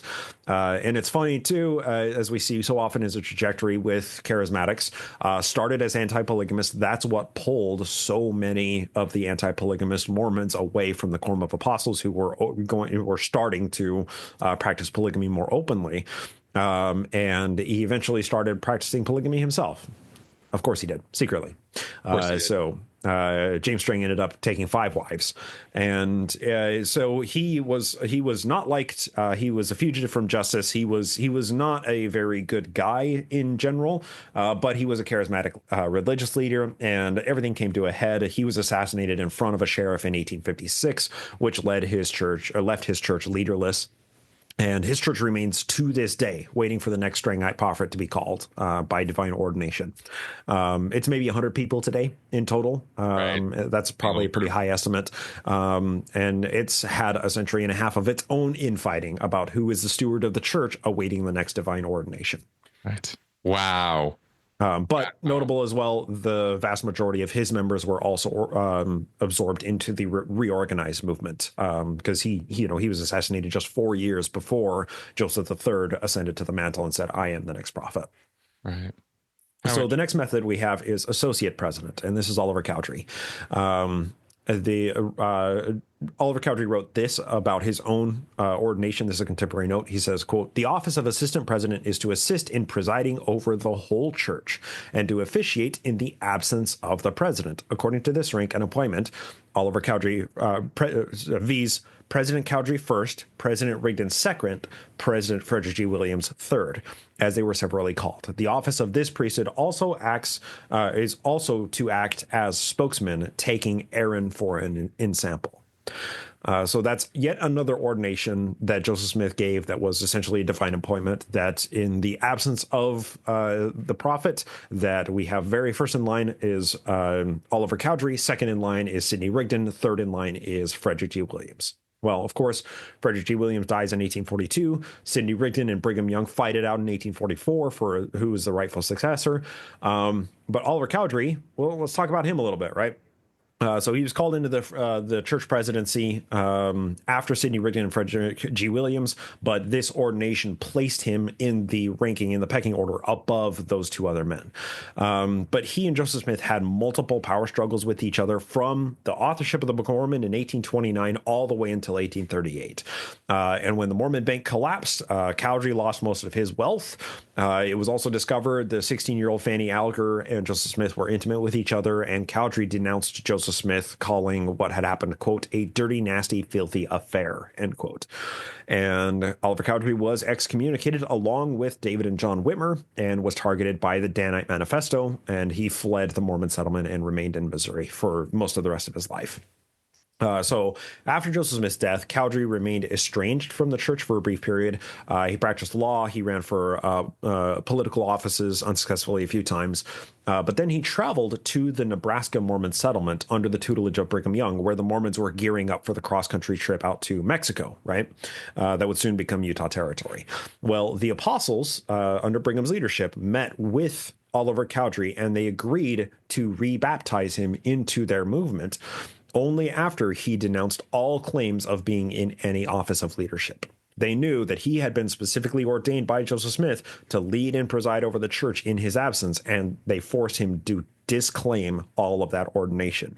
Right. He agreed to it. He was rebaptized, and then he went and met with his old friend David Whitmer and said, "Hey, David, we should join the Utah church." And David Whitmer said, "You go fuck yourself." And Oliver Cowdery came down with tuberculosis and died in David Whitmer's home.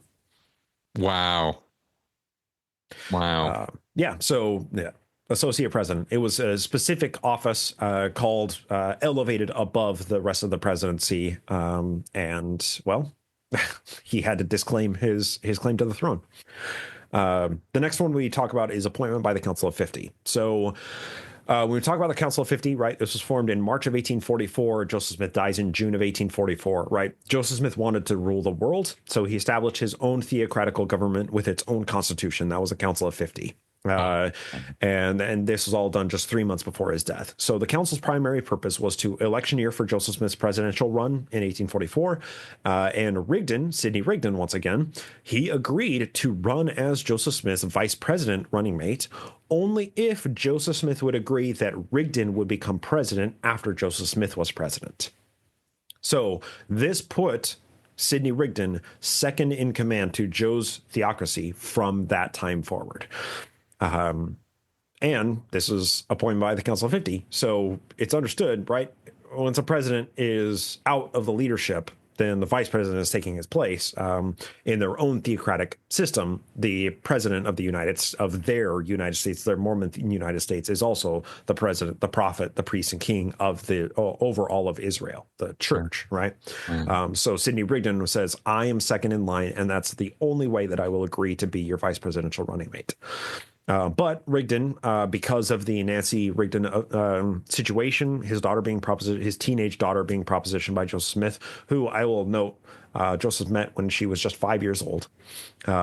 He had become estranged by the church, and the Council of the Quorum of Apostles had essentially pushed Rigdon out by the time that Joseph Smith was assassinated. But Brigham Young recognized that his greatest threat during the succession crisis was Sidney Rigdon. So he rallied the Quorum of Apostles to assassinate Rigdon's character publicly and to denigrate his leadership position. And anytime you read through the history of the church that was published by the Salt Lake City Church, you see their deliberate efforts to edit Sidney Rigdon out of the historical record. But there is nobody who did more for Joseph Smith's church than Sidney Rigdon. Right. That's just unequivocally true. No, I don't know any historian who would argue against that point. Yeah. So then we have a different appointment by the Council of 50. And we have a number of different appointments by the Council of 50 because it also commanded various members to go out to various places and create their own settlements. James Strang made his way up to Voree, made his appointment up there. Well, another one of these is Lyman White. He was a militant follower of Joseph Smith, and he was a veteran of the War of 1812.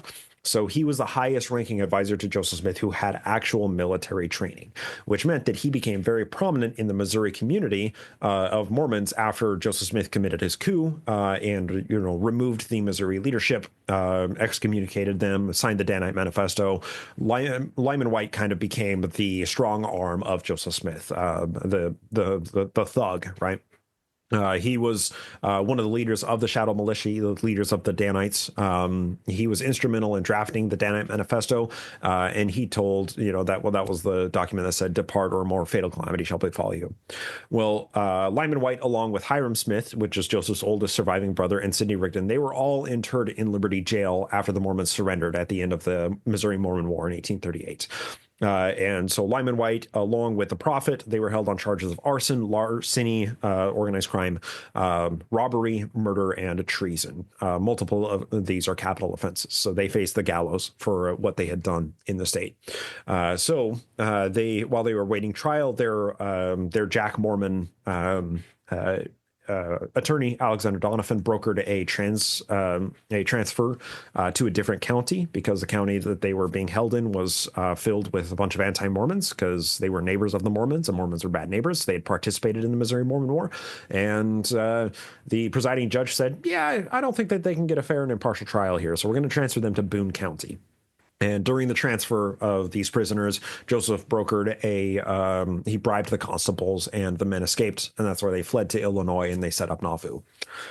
So when Joseph formed the Council of 50, he sent Lyman White on a special mission to create a Mormon settlement in Texas, in peyote country. He and Brigham did not see eye to eye, and when Joseph was assassinated and Brigham took the helm, White did not recognize Brigham Young's authority. Brigham tried to recall Lyman White and the Mormons in Texas to gather in Utah, and White persistently refused. So this essentially created its own Whiteite church, where they built the first Mormon temple west of the Mississippi in Zodiac, Texas.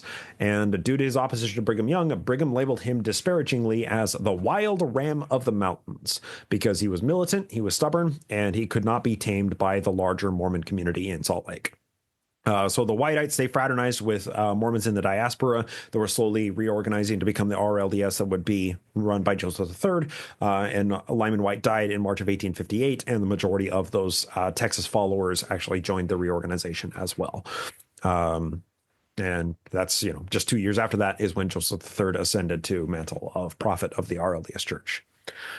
The next framework we have is presiding patriarch. So the office of patriarch, this is one of the earliest roles that was created by Joseph Smith. It predates the Quorum of Apostles, the Quorums of the 70s. It predates the fracturing of the priesthood into the Melchizedek and Aaronic priesthoods. Patriarch was one of the very first offices that Joseph Smith created. It was initially occupied logically by Joseph's patriarch, his father, Joseph Smith Sr. So the primary function of this role was to give patriarchal blessings, which were generally considered prophetic, and they also declared the Hebrew lineage of every Mormon. And Mormons get those today. I'm from the tribe of Ephraim. Shannon, are you tribe of Ephraim? Manasseh? I think I've asked you this before. But... Oh, I'm tribe of Ephraim through Joseph. Pretty much everyone is. Yeah. Or Joseph through Ephraim, or whatever the fuck it was. I can't remember. Yeah. I just remember Joseph and Ephraim. Yes. Yeah. So this is a rite of passage in the Mormon culture. You reach sometime in your teenagehood, usually, or soon after you convert to the church if you're an adult, and you get your patriarchal blessing, and it declares your lineage and gives you it's a Mormon horoscope, right? It gives you some wishy-washy prophecy. You'll have children. You'll be a great leader in the kingdom of God, and blah blah blah, whatever. So the Joseph Sr. gave these patriarchal blessings. They started out as personalized revelation, and he would just give them for $5, starting at $5, and then eventually the price was up to $10.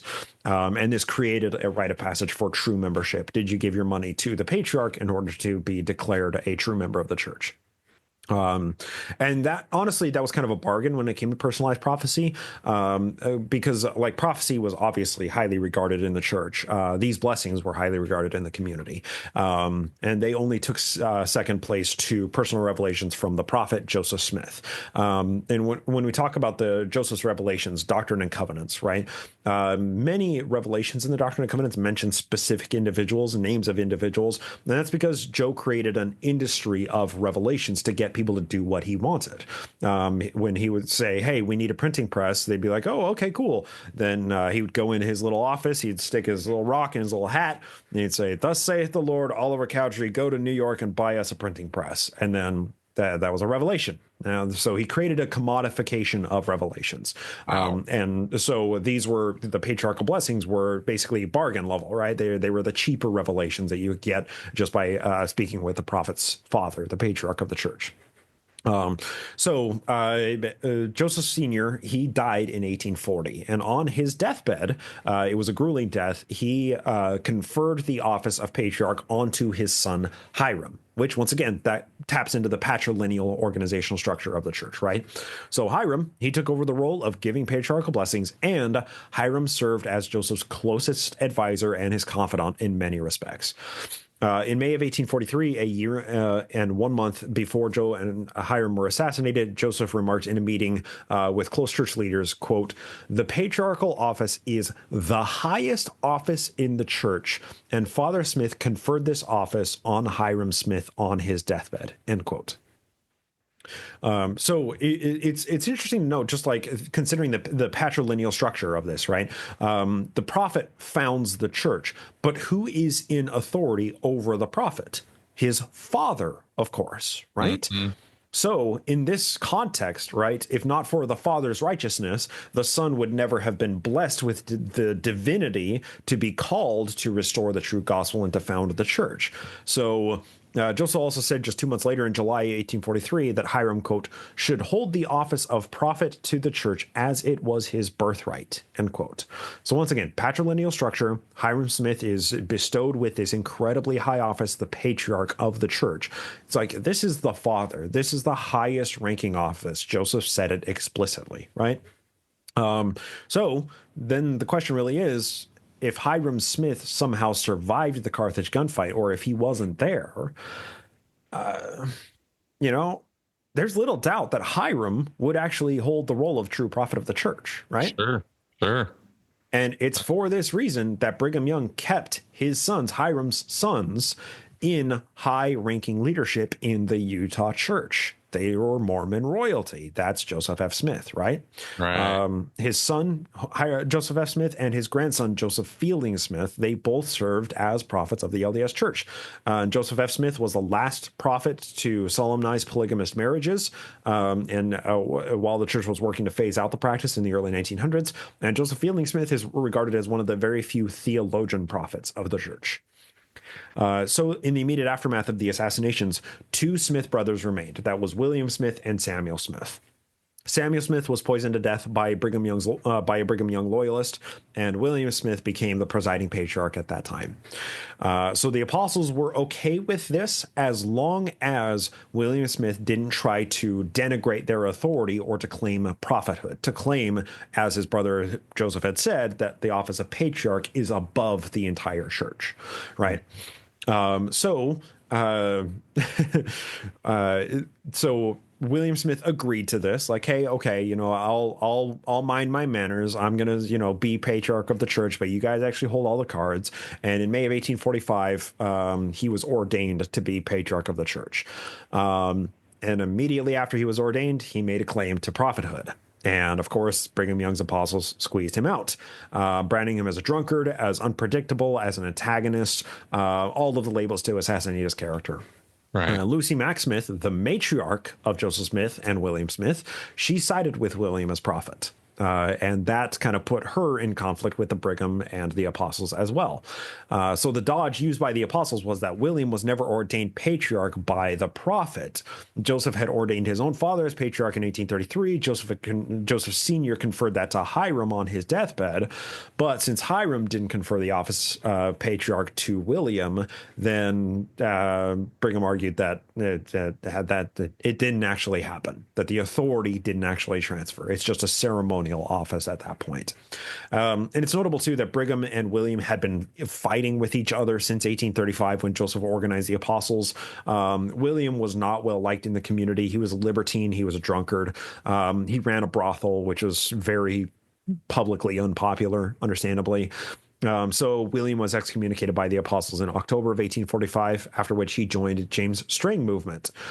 He was with them for 2 years, and then he made a violent departure, wrote an expose on James Strang, and that's how we know about the anointings with the phosphorus oil and so on and so forth. Oh, wow.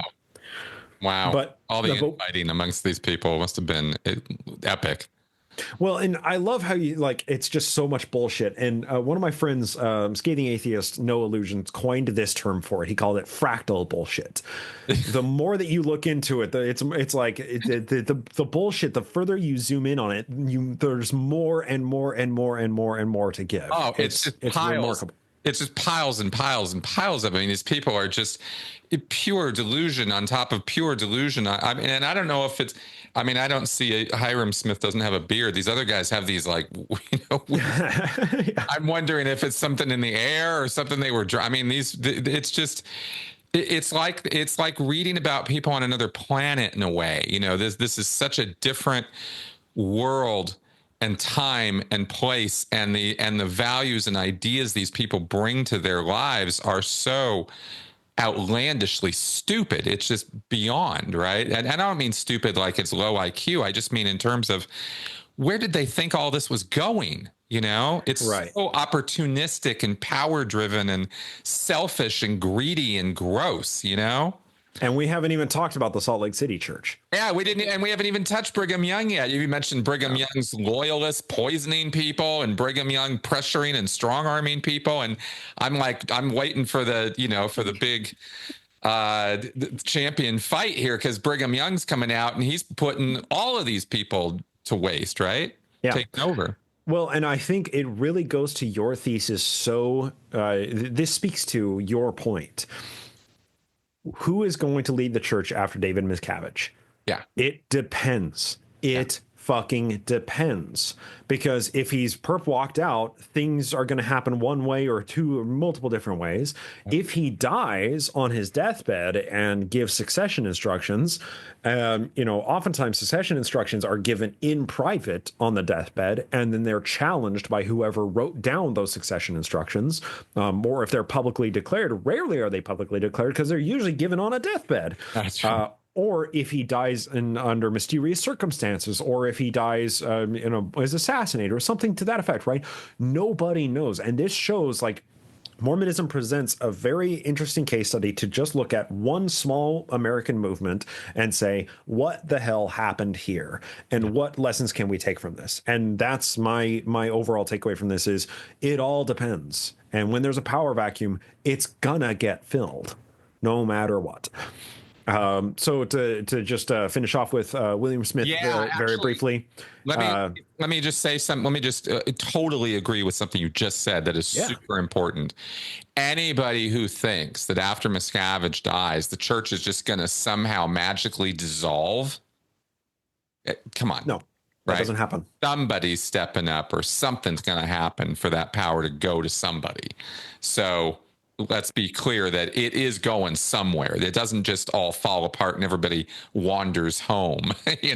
That's not what's going to happen. I would definitely say that. Yeah. So to finish on the presiding patriarch, William Smith ordained this and then excommunicated him almost immediately after he's ordained. He tried repeatedly to join the Utah Church. He was also an opportunist. He pled for forgiveness from Brigham Young in 1847 and 1855 that we have letters. And we don't have any record that Brigham ever returned those letters. He just left William Smith on read. And in 1856, William finally wrote a letter to Brigham Young directly damning Brigham and the apostles to hell. Wow. So we can finally get to the opus, right? Quorum of Apostles. This is the succession that became the most well-attended succession. So a little background: in 1831, Joseph Smith declared a spot in a random field in the middle of Jackson County, Missouri. That's the touchdown point for Jesus in the second coming. That's the Mormon promised land. He issued a revelation commanding the Mormons to move to Missouri and settle there en masse. The U.S. government had recently seized this land from the natives, and they created homesteading provisions. meaning that basically anybody could move out to these lands, these newly liberated, quote unquote, liberated lands that were stolen from the natives. And all you got to do is you got to build homes, you got to build businesses, you got to plant crops. And as long as you're making money off of the land within 2 years and you start paying taxes on it, then that land was just yours. And the government was happy to, subsidize white settlement with these programs. So the Mormons started doing their homesteading and vacuuming up land on the super, super cheap. And they became so populous that the non-Mormon citizens began losing voting power because the Mormons voted as a bloc and for their own best interests. Didn't matter what the policy was. If there was a Mormon angle on it, they wanted whatever was best for the church. So importantly, they were also mostly Northerners living in Missouri, which was an incredibly controversial slave state that was located north of the Mason-Dixon line, right? Mason-Dixon line is what divided the North states from the South states, the non-slave and the slaveholding states. Missouri was north of the Mason-Dixon line. As a slaveholding territory. The Mormons also practiced isolationist economic policies that infuriated their non-Mormon neighbors. So finally, 2 revelations Joseph authored set off the powder keg that was the Missouri church.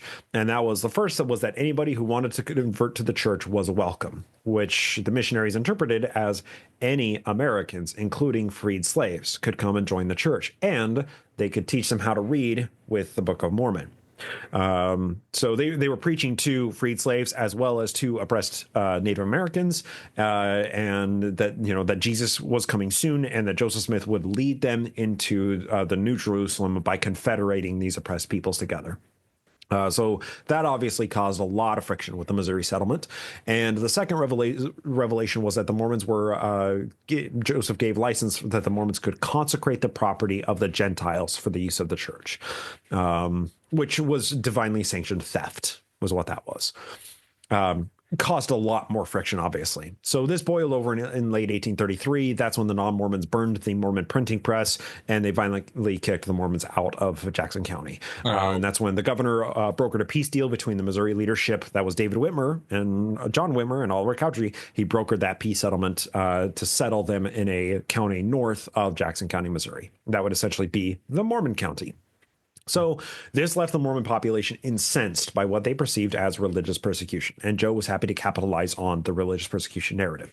So he authored a revelation that Zion would be redeemed within a year, and that's what led to his first military campaign, the Army of Israel, later deemed Zion's camp.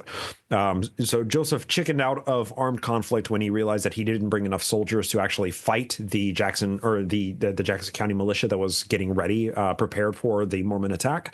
So the only casualties from this whole thing were Mormon casualties, and it was about 20 people who died from cholera. Very unfortunate. So Joseph made dozens of terrible leadership mistakes, and his followers on Zion's camp fractured as a result of this. And that's when he ordained David Whitmer as the president of the church, essentially separated the Missouri church from the Kirtland church to keep everybody happy with his leadership decisions, because he had made so many massive fuck ups along the way. This also created new leadership bodies that essentially participate in the decision-making process alongside the prophet. 3 co-equal branches of leadership in the church. That's Doctrine and Covenants section 107 today. And these 3 branches were, this revelation also delineated between the Melchizedek priesthood, the higher priesthood, and the Aaronic priesthood. It fractured out the priesthood in the church as well. That concept did not exist until after Zion's camp. And this division remains in the church today. Every worthy person who is born with male reproductive organs gets the Aaronic priesthood when they turn age 12, and the Melchizedek priesthood when they turn 18, when they become elders. So Joseph further created kind of levels of power and status within the church, kind of thing. Yes, very much so. Okay, got it. And only men. Only men, right? Only men, of course. Right. So beyond that, he further created presidencies of 3 men for each office in the Melchizedek. So that's all your bishops have presidencies, all of your deacons have presidency, all of your priests and teachers and elders, all of them have their own presidencies. The High Council has its own its own first presidency. It created 3 presidency for every leadership body structure in the church. Okay. Wow. And beyond that, it also created Let me just read the text of the Revelation quote. So these were counselors to Joseph Smith before. We have Sidney Rigdon, Frederick G. Williams. They were counselors to Joseph Smith. Now they became members of the presidency of the church. Then he created the quote unquote 12 traveling counselors, denominated the 12 apostles or special witnesses of the name of Christ in all of the world. End quote. So this is when he created the Quorum of Apostles. And their job was to proselytize and to serve as a roaming leadership body of the church when a member of the first presidency couldn't be present for church affairs whatever was going on. He also created the two quorums of the 70 to, quote, preach the gospel to be special witnesses unto the Gentiles and in all the world, end quote. And importantly, this is after he lists these three separate bodies. We have the presidency, we have the quorum of apostles, and we have the quorums of the 70s, the two quorums of the 70s. He says, quote, and they shall form a quorum equal in authority to that of the 12 special witnesses or apostles just named. So after he created the apostles, he gave them leadership power that was equal to the presidency of the church, to himself as prophet and his two counselors. Then he created the quorums of the 70s and says that they are equal in power to the quorum of apostles. So three separate co-equal branches of church leadership: presidency, quorum of apostles, quorums of the 70s. Okay. So not one over another. It's they're all on a horizontal plane. Exactly. That's exactly how he set this whole thing up. And he had to do this because so many people were burned from Zion's camp. So almost everybody who was in the apostleship participated in Zion's camp. And every single member of the two quorums of the 70s were participants in Zion's camp, Joseph's first military campaign. Okay. So to placate them, because they were so mad about this huge debacle. He didn't fulfill Revelation. He didn't redeem Zion. He issued a revelation right on the day before the Mormons made their attack. Oh, we're going to disband the military now. And then after that, 18 of them died from cholera, right? It was a massive debacle, a massive, massive debacle and a power struggle. So he basically said, okay, look, I've made some bad decisions. I'm going to make this a more democratic process.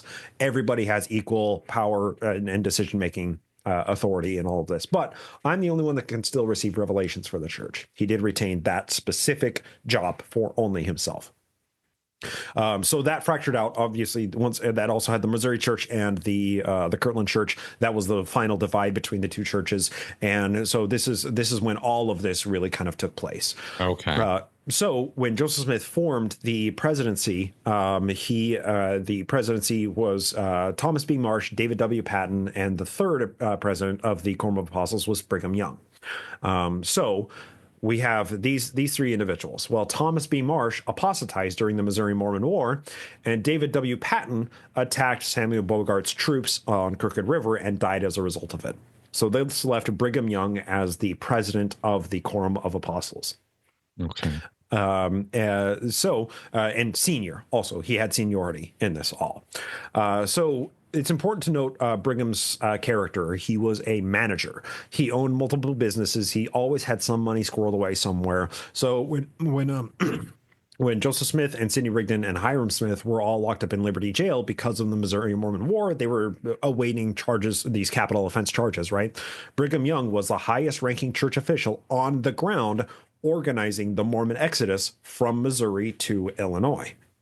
So this gained him the trust of the Mormon populace. He was a sense of structure in a chaotic and lawless and persecuted community, right? Yeah. And so he also organized the missionary effort across the pond. He set up the Mormon printing press in Liverpool, England. He established a Mormon presence there. He chartered ships to organize immigration companies to Nauvoo. So the European Mormon converts, they converted because of Brigham Young and the Quorum of Apostles. They didn't convert because of Joseph Smith. But the majority of the American Mormons had converted because of Joseph Smith's charismatic leadership, at least the ones that remained under his following, because he had made enough bad decisions that fractures had taken place and whatever, but he kept on doing his thing. So the people that stayed with him, those are the people that stayed with Joseph Smith. The people who converted in Europe largely stayed with Brigham Young. And when Joseph Smith died, this is where the major fraction point happened between among the Mormon community. Old OG Joseph Smith followers largely followed James Strang, the charismatic. European converts largely followed the Quorum of Apostles under Brigham Young's leadership. Okay. So his immigration project brought in thousands of converts who were accustomed to Brigham's organization. These were the people who sided with him. Wow. So Joseph dies, fateful day. This is incredibly complicated, but there are a few power dynamics worth noting here. In the month and a half leading to this event of Joseph Smith being assassinated, Joseph had sent the apostles all across the East to electioneer for his presidential campaign. And many of the 70 were also out doing missions and raising campaign funds, meeting with politicians as well. So Hyrum Smith, patriarch to the church and co-president, along with Joseph Smith, along with the prophet himself, they both died while the Nauvoo church was running on a skeleton leadership structure, because everybody was out for working for the president, the soon-to-be President Joseph Smith, right? Right. Sidney Rigdon was in Pittsburgh at this time, unable to lay claim to the throne. So the most trusted man in Nauvoo in the leadership was William Marks, and he was a resolute anti-polygamist. And Joe was assassinated after burning down a printing press that had just done an expose about his polygamy. So there were a lot of tensions in Nauvoo at the time that Joseph Smith died. Joe had also declared martial law because there were militias forming to attack the Nauvoo settlement because Joseph was setting himself up as a despot. He had infringed on a core element of American liberty, and that was free speech. Somebody written an expose and he burned their printing press. That was arson. That was seen as one of the most horrific abuses that somebody could do. And then in order to control the people, the riot that had happened after, he instated martial law. This was seen as multiple layered treasonous offenses on top of each other. Mm-hmm. So the non-Mormons, the anti-Mormon political party, and the non-Mormons around Nauvoo all began forming their militias and getting ready to make an attack on Nauvoo. And Joseph Smith set up bulwarks. He got ready to defend Nauvoo. But he eventually, Governor Ford, the governor of Illinois, came into Nauvoo and he disbanded the Nauvoo militia. And he said, everybody go home. He revoked all of their state-issued arms and uniforms. He said, you are no longer a state-recognized militia. That didn't stop them from being Mormons who owed fealty only to the prophet, but that at least removed some of their firepower and removed the legal sheen that Joseph Smith had been using to run the Nauvoo Legion for the 4 years prior to that. Mm-hmm. But the militias that were surrounding the Mormons, they were mostly comprised of the local citizens, and many of them were personally wronged by the Mormons. So essentially nothing that Governor Ford could do would have done anything to stop Jacksonian democracy, good old vigilante American justice, right? And that's what took place. So the Mormons were scared. The non-Mormons were scared that the Mormons would descend and avenge their fallen prophet. It was a scary time. And the only remaining Smith men alive were William and Samuel Smith. And like I said, Samuel was poisoned and William was not very well liked in the Mormon community. So Sidney Rigdon posed the greatest immediate threat to the Quorum of Apostles, and almost all of whom were polygamists, right? Rigdon was the resolute anti-polygamist and regarded himself as the warden of the church, the guardian of the church. But of course, Rigdon and Joe had that falling out because of Nancy Rigdon. So when the news of the assassination got out, Rigdon and the apostles and everybody immediately made their way back to Nauvoo as fast as they possibly could. And a power vacuum is always going to be filled, and a couple of figures held the public sway, and that's William Marks, the stake president of Nauvoo, and then any of the remaining Smiths, Emma Smith, Lucy Mack Smith, William Smith, and a few other sundry officers and church leaders. So this all came to a head in 5 weeks later, after the assassination on August 8th. There was a large public meeting where the competing men basically made their competing claims to authority. Sidney Rigdon took the stand, and he bloviated for over 2 hours. And then everybody took a lunch break. And once everybody was a little bit drunk and no longer hangry, that's when Brigham Young took the stand. And he gave a better speech. Brigham just gave a better speech. And he used language and phrases that he had learned from Joseph Smith. And this endeared him and gave a sense of comfort to the Mormon population. And, it was a sense of familiarity to an uneasy population. So this is when almost all those European converts sided with the Quorum of Apostles and Brigham Young. And then that removed Rigdon from any sense of church leadership and public popularity. William Marks, Lucy Mack Smith, Emma Smith, and some others sided with the anti-polygamist charismatic James Strang, as we discussed earlier, and thus the population was divided. Brigham's position as future prophet was established, and by the end of 1845, he was signing letters as president of the church, and he retained control of the nearly completed temple in Nauvoo, and he officiated the sealing ordinances that took place there. So Rigdon left for Pittsburgh with a few hundred followers, and James Strang set out establishing his Wisconsin Mormon settlement as per his special appointment by Joseph Smith. And the majority of those people, the Rigdonites and the Strangites, would eventually join the reorganization. Wow. And by the end of 1847, Brigham Young held a series of meetings where the apostles ordained him as prophet, seer, and revelator of the church. And Brigham took the temperature of Wilford Woodruff when he asked if he should make this power grab, this move. And when he asked Woodruff if he would support a reorganization of the presidency with Brigham at the head, Wilford Woodruff, future prophet, said, quote, "I thought it would require a revelation to change the order of that quorum, but whatever the Lord inspires you to do in this matter, I am with you," end quote. So those in the meeting eventually culminated in Brigham Young becoming prophet, priest, and king over all of Israel and president of the largest Mormon movement. And he organized the Mormon overland migration. And on 24th of July, 1847, he declared, "This is the right place," looking over Salt Lake Valley.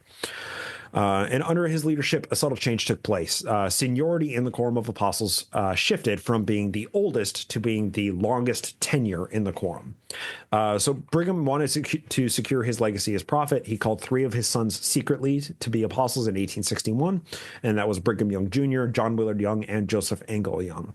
There weren't vacancies to fill, so these young men weren't ordained as apostles. He just called them to be apostles.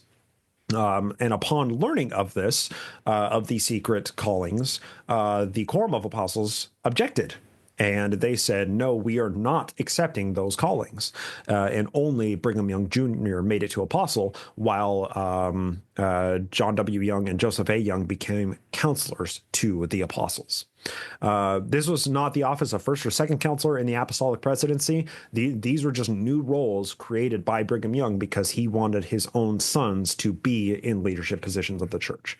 Mm-hmm. So Brigham Young gave a speech to the High Council saying that seniority would be determined by the date that men were called to the quorum instead of age.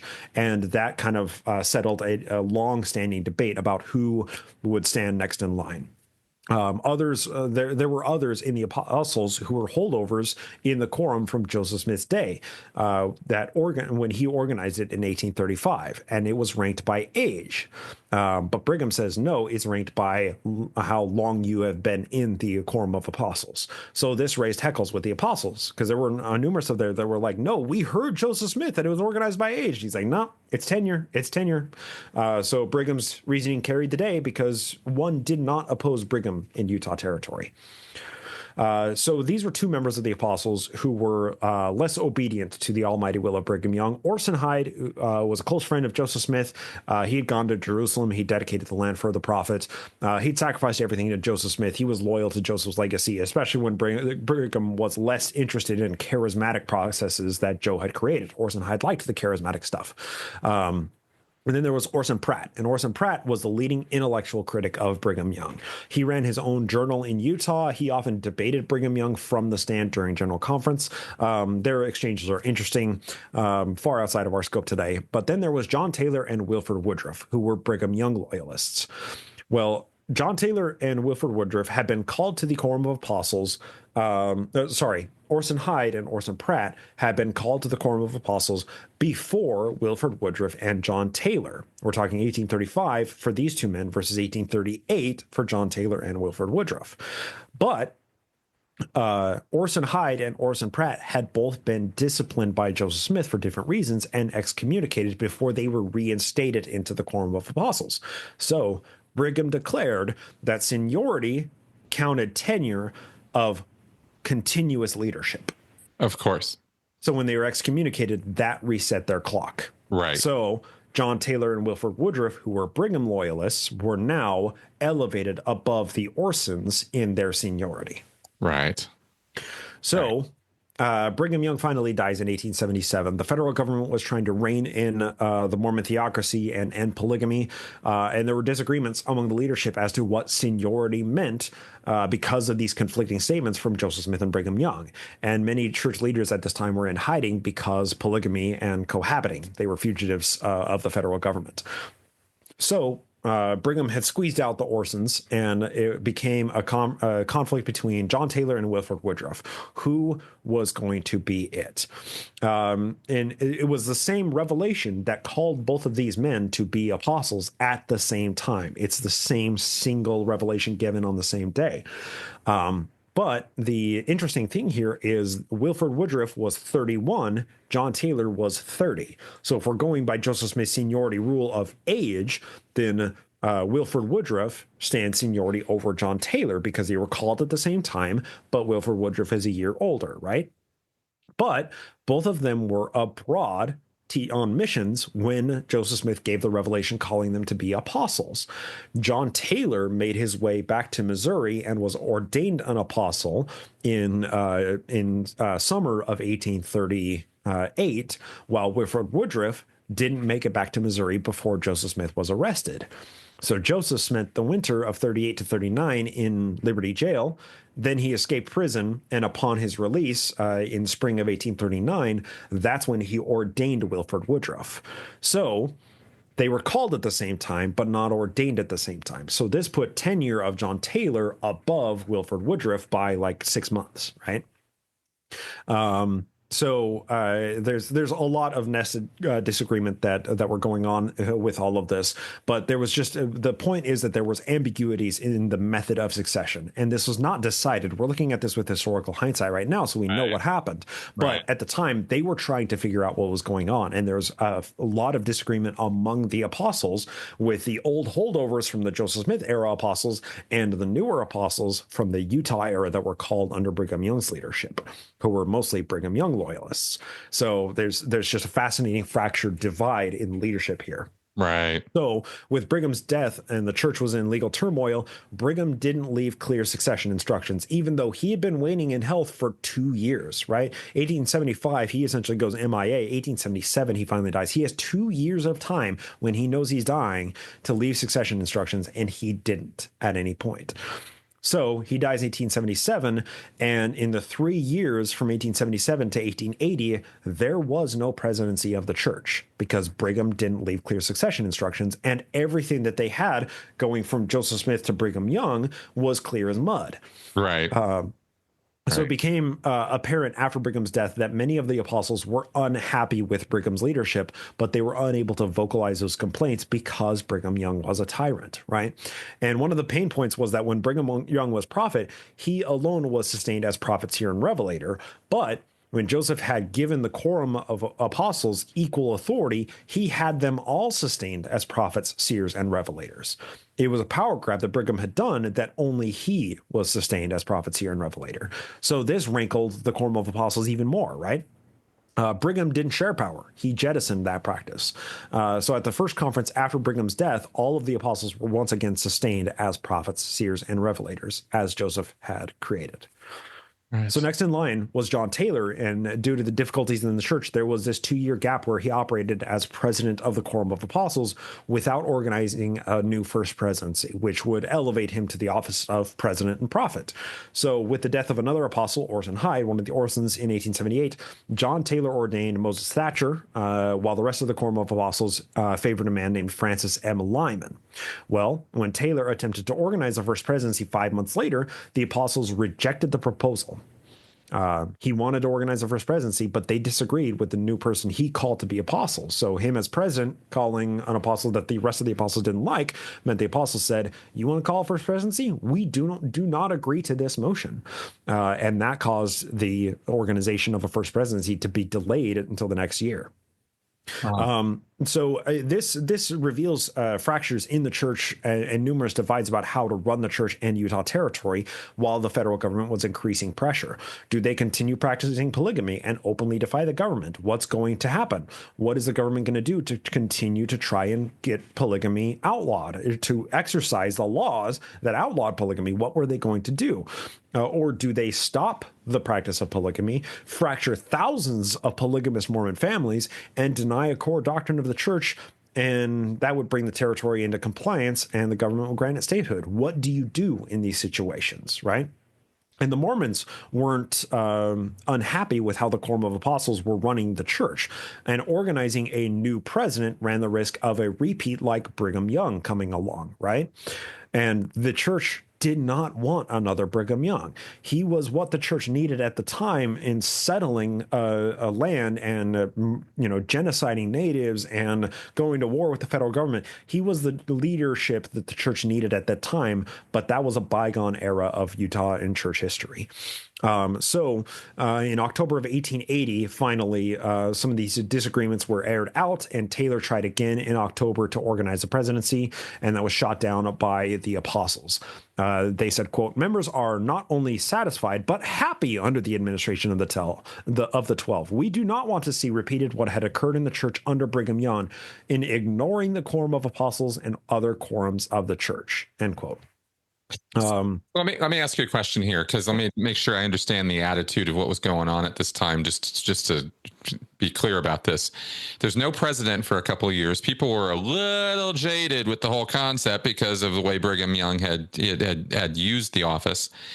And the Quorum of 12 were running things, and according to Joseph Smith's instructions, had every right to. Correct. Do we even need a president? Yes. Okay.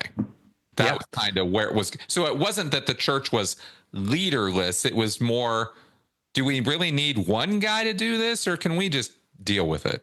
Correct.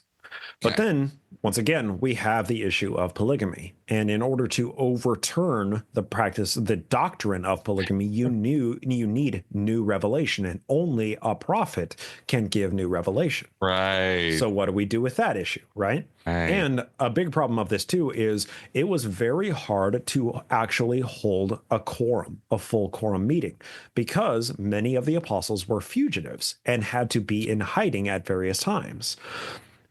So what this meant, and this came much more to be the case with Wilford Woodruff's presidency. This is prominent in the current church history as they tell their membership, right?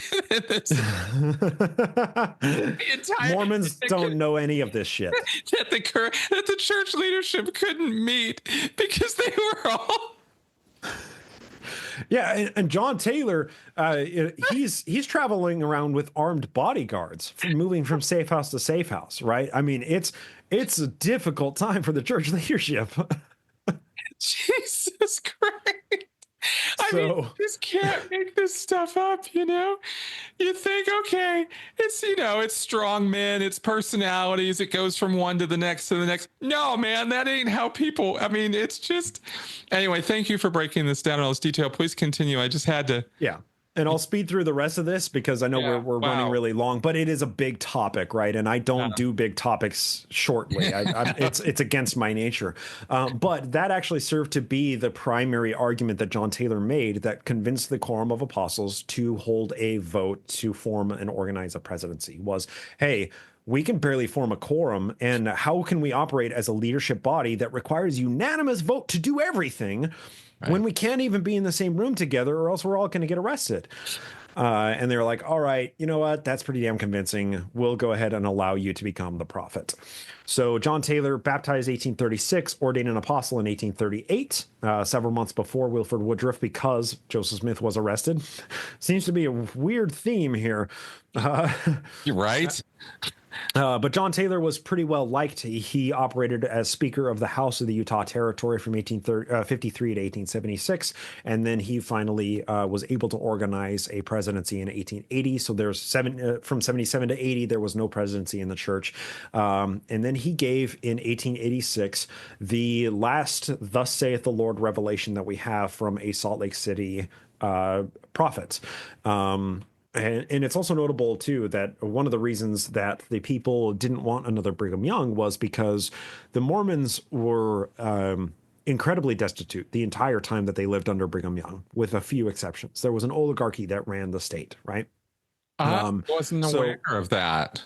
Yeah, I mean, they're going and settling a new land, and they had to pack up all of their generational wealth in handcarts and push them with their own labor across 1,300 miles of the Midwest, right, to get to Salt Lake Valley.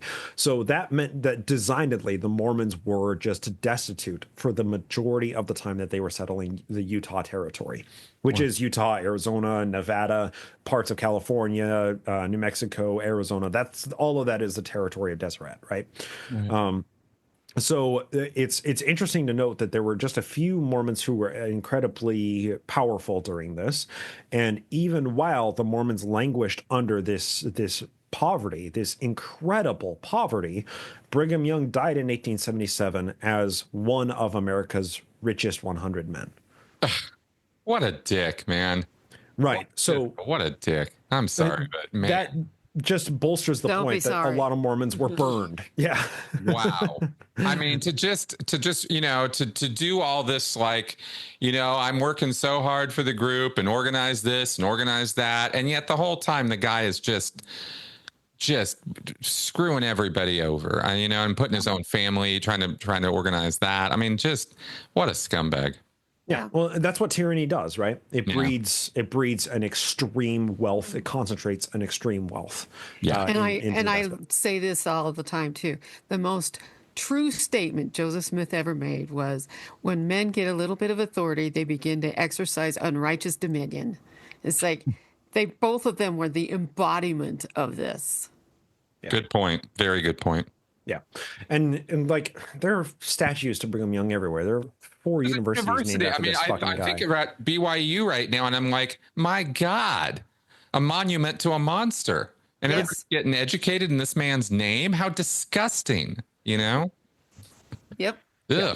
It's horrifying. And this, like, the generational poverty that he enriched himself off of, it pales in comparison to the genocide he committed, right? I mean, This is truly a monstrous human being. There should not be monuments. There should be plaques to this man that tell about what he actually did. Yeah, there should not be statues and universities and streets and entire cities named after this man. Yeah. But John Taylor, the most important contribution that he made in Mormon theology was a "Thus saith the Lord" revelation. This was in 1886. Yep. While his health was waning, right? He was wrestling with a question of how to handle polygamy, just like all of the church leadership was at this time. The federal government was seizing church property. The church was transferring church assets into private hands to protect it from being seized by the government. Government was turning families against each other, getting kids to tattle on their cohabiting parents. It was a very ugly time. A lot of the church leadership was, fleeing from safe house to safe house to keep from being arrested. More than 1,000 men were arrested. Mormon men were arrested throughout this time period because of cohabiting and polygamy charges. John Taylor gave the first "Thus saith the Lord" revelation since the death of Joseph Smith. And it says, "Thus saith the Lord, all commandments that I give must be obeyed by those calling themselves by my name, unless they are revoked by me or by my authority. And how can I revoke an everlasting covenant? For I, the Lord, am everlasting, and my everlasting covenants cannot be abrogated nor done away with, but they stand forever. All those who would enter into my glory must and shall obey my law. And have I not commanded men that if they were Abraham's seed and would enter into my glory, they must do the works of Abraham? I have not revoked this law, nor will I, for it is everlasting. And those who will enter into my glory must obey the conditions thereof. Even so, amen." So Brigham Young never gave a thus saith the Lord revelation. John Taylor gave a thus saith the Lord revelation, which carries all of the authority of the prophet speaking as the mouthpiece of the Lord. John Taylor gives this revelation in secret and says, polygamy will never be abrogated. This is an everlasting covenant. That's what I just thought you just said. And I was struggling with, but wait a minute, didn't they have to give it up? What just happened there? Yes. So less than a year. He just basically doubled, tripled, quadrupled down on, we're going to keep doing this. Precisely. And this is the revelation that many fundamentalists point to and say this is when the authority of the Salt Lake City Church was lost, when the Lord withdrew his blessing and his authority from the Salt Lake City Church. And this is the revelation that a lot of fundamentalist churches kind of began their fracturing off from the corporate LDS Church. Okay. So less than a year after John Taylor gave this secret revelation, he died in 1887 while he was in hiding.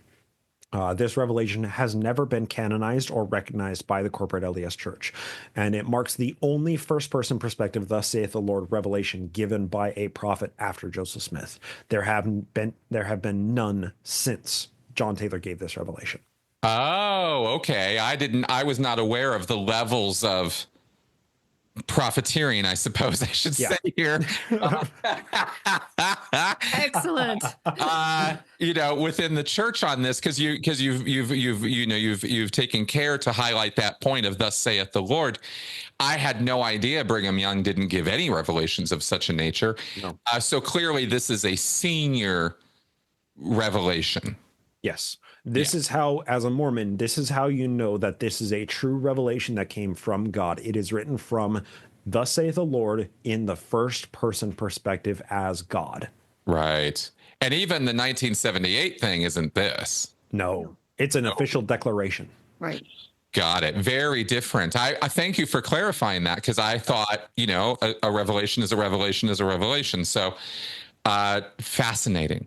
Yeah. Fascinating. So John Taylor dies, and again, the church is thrown into turmoil. The apostles were bitterly divided over how to handle polygamy.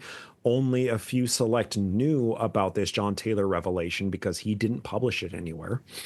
He also claimed at the same time that the angels and Joseph Smith appeared to him when he wrote this revelation too. So that gives an even extra level of authority that the spirit of Joseph appeared, right? Absolutely. So now we have John Taylor dying. We still don't have a system of how to ascend, because the presidency of the Quorum of Apostles has to call for a motion to reorganize a first presidency. Mm-hmm. So John Taylor dies. Wilford Woodruff is president of the Apostles, but the Apostles are bitterly divided over polygamy and finances and politics and so many issues, just like any board of directors is going to be divided over something, right? Right. So some of the standing questions were like, was John Taylor's ascendancy, was that precedent setting? Right, because Brigham Young kind of established his own precedent. John Taylor kind of followed it, but only after the Orsons were squeezed out by Brigham Young, because Orson Hyde and Orson Pratt had a better claim to the throne than John Taylor and Wilford Woodruff did, because they were called apostles in 1835. These guys were 1838 apostles. So Brigham had created his own precedent, and John Taylor essentially created his own along the way too. So was this precedent what the apostles wanted? And then we have is the office of prophet, is it seniority based? If the next man in line is unpopular for any reason, could the Quorum of Apostles nominate somebody else to prophethood? That was a big question that stood in line too, because now the majority of the apostles were new apostles. They were Brigham Young apostles. They were not Joseph Smith era apostles. Right. So, and that was one of the major divide, was the senior apostles were from the Joseph Smith holdovers. The juniors were all Utah born and bred Brigham Young theocracy apostles. Mm-hmm. And they had their own way of doing shit in Utah, right? Mm-hmm. So the apostles had opposed Taylor's motions to form a presidency for multiple years before they were finally persuaded.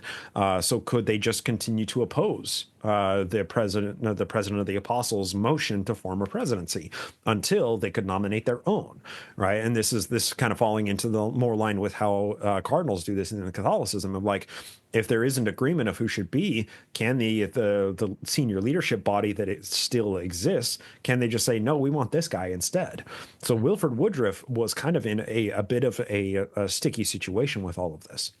And another problem that was raised was John Taylor was suffering from dementia at the end of his life. So his closest advisor and counselor was George Q. Cannon. And George Q. Cannon was a Utah oligarch. He was incredibly wealthy. He was generally liked. He was a politician, but he was also the closest advisor who was allowed into John Taylor's, room when John Taylor was languishing in bed, and would tell John Taylor what was going on and would take John Taylor's directions and would then distribute the orders to the Quorum of Apostles.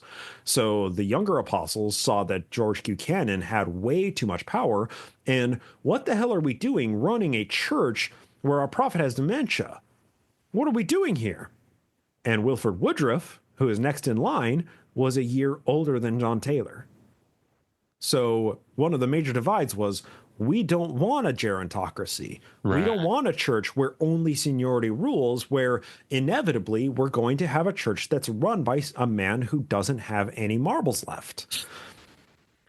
So these were some of the major disagreements that fractured the leadership, and it gave us another multi-year span between when John Taylor dies in 1887 and when Wilford Woodruff takes the helm in 1889. More disagreements, more fighting, more infighting. There was some financial deals that had gone bad among the apostles, which meant that there were the younger apostles, Joseph F. Smith and Moses Thatcher, who were opposing everything that the older generation of apostles wanted. Wilford Woodruff was the last apostle who was called by Joseph Smith directly in line. So there was a lot of infighting that was going on. And so finally, throughout the multiple meetings Wilford Woodruff held for weeks and weeks prior to General Conference, every session of General Conference in 1887 and 1888, finally they said in 1889, Wilford Woodruff also was a peacemaker. He was someone who would listen to the way that everybody's arguing. He would let people speak their piece, and then he would give his advice. So he was generally a liked leader. He was well spoken. He was an incessant journal keeper. He wrote everything down. He had a sharp mind, but he was a year older than John Taylor when John Taylor died. So he's already starting at an age older than John Taylor. So finally, in April of 1889, Woodruff brokered a peace settlement between the antagonistic younger apostles and the older generation apostles who remained.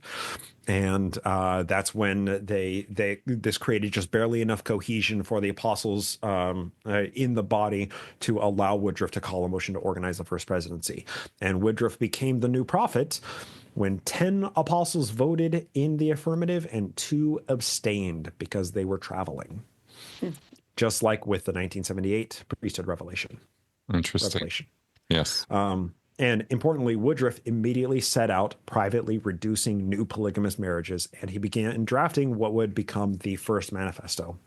And the language of the first manifesto says, we're not doing polygamy anymore. Right. We're not teaching polygamy. But because Mormons are a cult, they don't ever practice polygamy. They never practice polygamy. They practice celestial marriage. Right. So Wilford Woodruff publicly squashed the practice of polygamy. He reduced the number of new polygamous marriages that were sealed, that were solemnized, but he didn't stop the practice altogether. It was his successor, Joseph F. Smith, that actually ended up kind of issuing the second manifesto that said, okay, super duper, we promise we're not doing this. But it was under Wilford Woodruff's tutelage where Utah was able to finally gain statehood because of the manifesto that he published. Right. It was a political move. Yes, purely a political move. Purely, and finally, Wilford Woodruff died in 1898, aged 91, leaving 4 wives, 4 widows, and 34 children. He had taken 10 wives who had died or had divorced him at various points, but there were 4 widows and 34 children. Jesus. So after that, all of the prophets went by this system. The prophet dies, the first presidency is dissolved, the president of the Quorum of Apostles calls a vote to organize a new first presidency, and the new first presidency becomes the prophet in the presidency, and then apostles are called in order to fill the vacancies. So this is the 4-point rule. Seniority in the quorum is based on age when the quorum was established, and then seniority of ordination after that. Then the second line is seniority of joining the quorum of apostles, and it's not on the date that they are called to the apostleship. It's actually being ordained into it. Third is the seniority of a continued service. So any punishment from or any censure that resets the clock. And then finally, the fourth one is the quorum of apostles has to have a unanimous vote once all of those previous criteria are fulfilled. All right. And that gave us our line of succession of our Latter-day Prophets all the way up until modern day. Russell M. Nelson, who was born during the Roaring 20s. Yeah. Yes, more than 100 years ago. And he's a company man. He, he ascended to prophet when he was like 96 or something, right? And he's 2018 to who knows. He's just celebrated his 100th birthday, and since that 100th birthday celebration, he has been missing in action for almost a year. Wow. Well, of course. So here, just last slide. Here are the sources. Viewers, you can pause it if you want to check sources. There are plenty of sources, and we elided over so much material because we were covering 180 years of history in 2 hours. So, but I know we went long, but that's Mormon succession. Thank you. I appreciate all the work that you put together on that, and the detail is impressive and necessary for the degree that I know this is a long haul here for people, but at the same time, there should be an appreciation of the levels of detail and nuance that go into every single one of the decisions that end up having long, decades-long consequences, downstream effects. Yeah. That's landed us where we are. It's not simple. And I if there's one aggravating theme about the way that I have approached, talking about cults over the years, it is that it is complicated, that it is difficult to simplify these things down as much as we want to try. And I mentioned this earlier today that, you get this idea, it's just strong man after strong man after strong man, or strong personality driving this thing forward.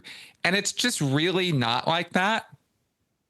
It's just that we like to simplify it down to that so we can think simply about these strong men. Right. So today, we got to take a look at a lot of the different levels of, there are strong men. There's no way you could talk about Brigham Young in any other terms. Same with Joseph Smith. These were strong personalities leading high control movements by the force of their personality. But when you get into the details of how they had to overcome this and organize this and the chance and circumstance that goes into this, I hope is more appreciated as a result of seeing all the factors that go into play. The fact that somebody is on the other side of the country for a couple years changes the entire course of the Mormon church, right? Yeah. Sidney Rigdon versus, Brigham Young. These little things that at the time weren't planned, weren't calculated. It's just how things worked out. Right. I find that fascinating, because then you can kind of see where the guile and the machinations of the predatory personalities factor into the story heavily, but they're not the only thing driving it all forward, Yeah, and I'll just also note that I think it's important for us to I mean my entire drive for studying history is to understand a predictive paths for the future, right? Mm-hmm. I want to understand what has happened to understand what might happen in the future, and I think it's important to recognize that the factors that went into Mormon succession are unique to each of these individual Mormon movements. And right, we spent the second half of this presentation on just the Mormon Salt Lake City Mormon Church. But each of the other factions, and there have been documented well over 400 different factions, each of them have their own succession stories. And when you factor in fundamentalism and polygamy and rejection of polygamy into all of these things, and who's a charismatic leader, who's a a resolute company man leader, and so on and so forth, there are so many factors that go into this. So it's important to look at Mormon succession as a uniquely Mormon thing, but there are larger themes to draw from all of this that can help us understand what are the potential outcomes for future successions of any sort of movement that is similar to Mormonism or dissimilar to Mormonism. And I think that's kind of the whole purpose of this, is who's going to be the leader after David Miscavige steps down or dies or is put on emeritus status or what. We don't know. But we can look at other parallel cult movements to understand how they did things and how things took place there, and see that a lot of things, like you said, Chris, are not planned. A lot of things are not deliberate. A lot of things are, is this guy in the right place at the right time? And it's impossible to predict what will happen. But here are some general tones and general trends that we can look at and say, these are some likely outcomes. That's right. That's exactly right. And circumstances with a group like Scientology are going to change over time. And so we'll see. We'll see what happens. We'll see how the circumstances, roll out with that. I don't mean to, make it a total dice roll. There's ways we can talk about that. And maybe in other episodes, where we go in more into Scientology stuff, I can address that more from a more informed place, actually. Which is what I really, really appreciate about today, is you've given me such a layout of the map of how that worked for this, what became truly a global business conglomerate that, runs cult religion as a side hustle. I mean, that's kind of how I love talking about Mormonism now, because it just seems so bloody accurate and, just at the same time. Any last words before we wrap up today? Nope. I should say last words. What a horrible way to say that. Yeah, right. My final statement. Yeah. Good afternoon, good evening, and good night. Oh, wait. Yeah. I'll just say, hey, we do a podcast because we like talking about Mormon history. So check out Glassbox Podcast. Absolutely. And I'll have the link. We talk a lot. Hey, you're in company. So, all right, folks, thank you very much out there for checking out the show today. I hope you found this educational, informative, and entertaining, as always. And I hope that you will check out the Glassbox podcast that Shannon and Bryce do. They just absolutely fascinating stuff. And of course, I hope you will continue to check out the Speaking of Cults podcast and let other people know about it too. With that, I'll see you guys next week. Bye-bye. Bye. Thank you.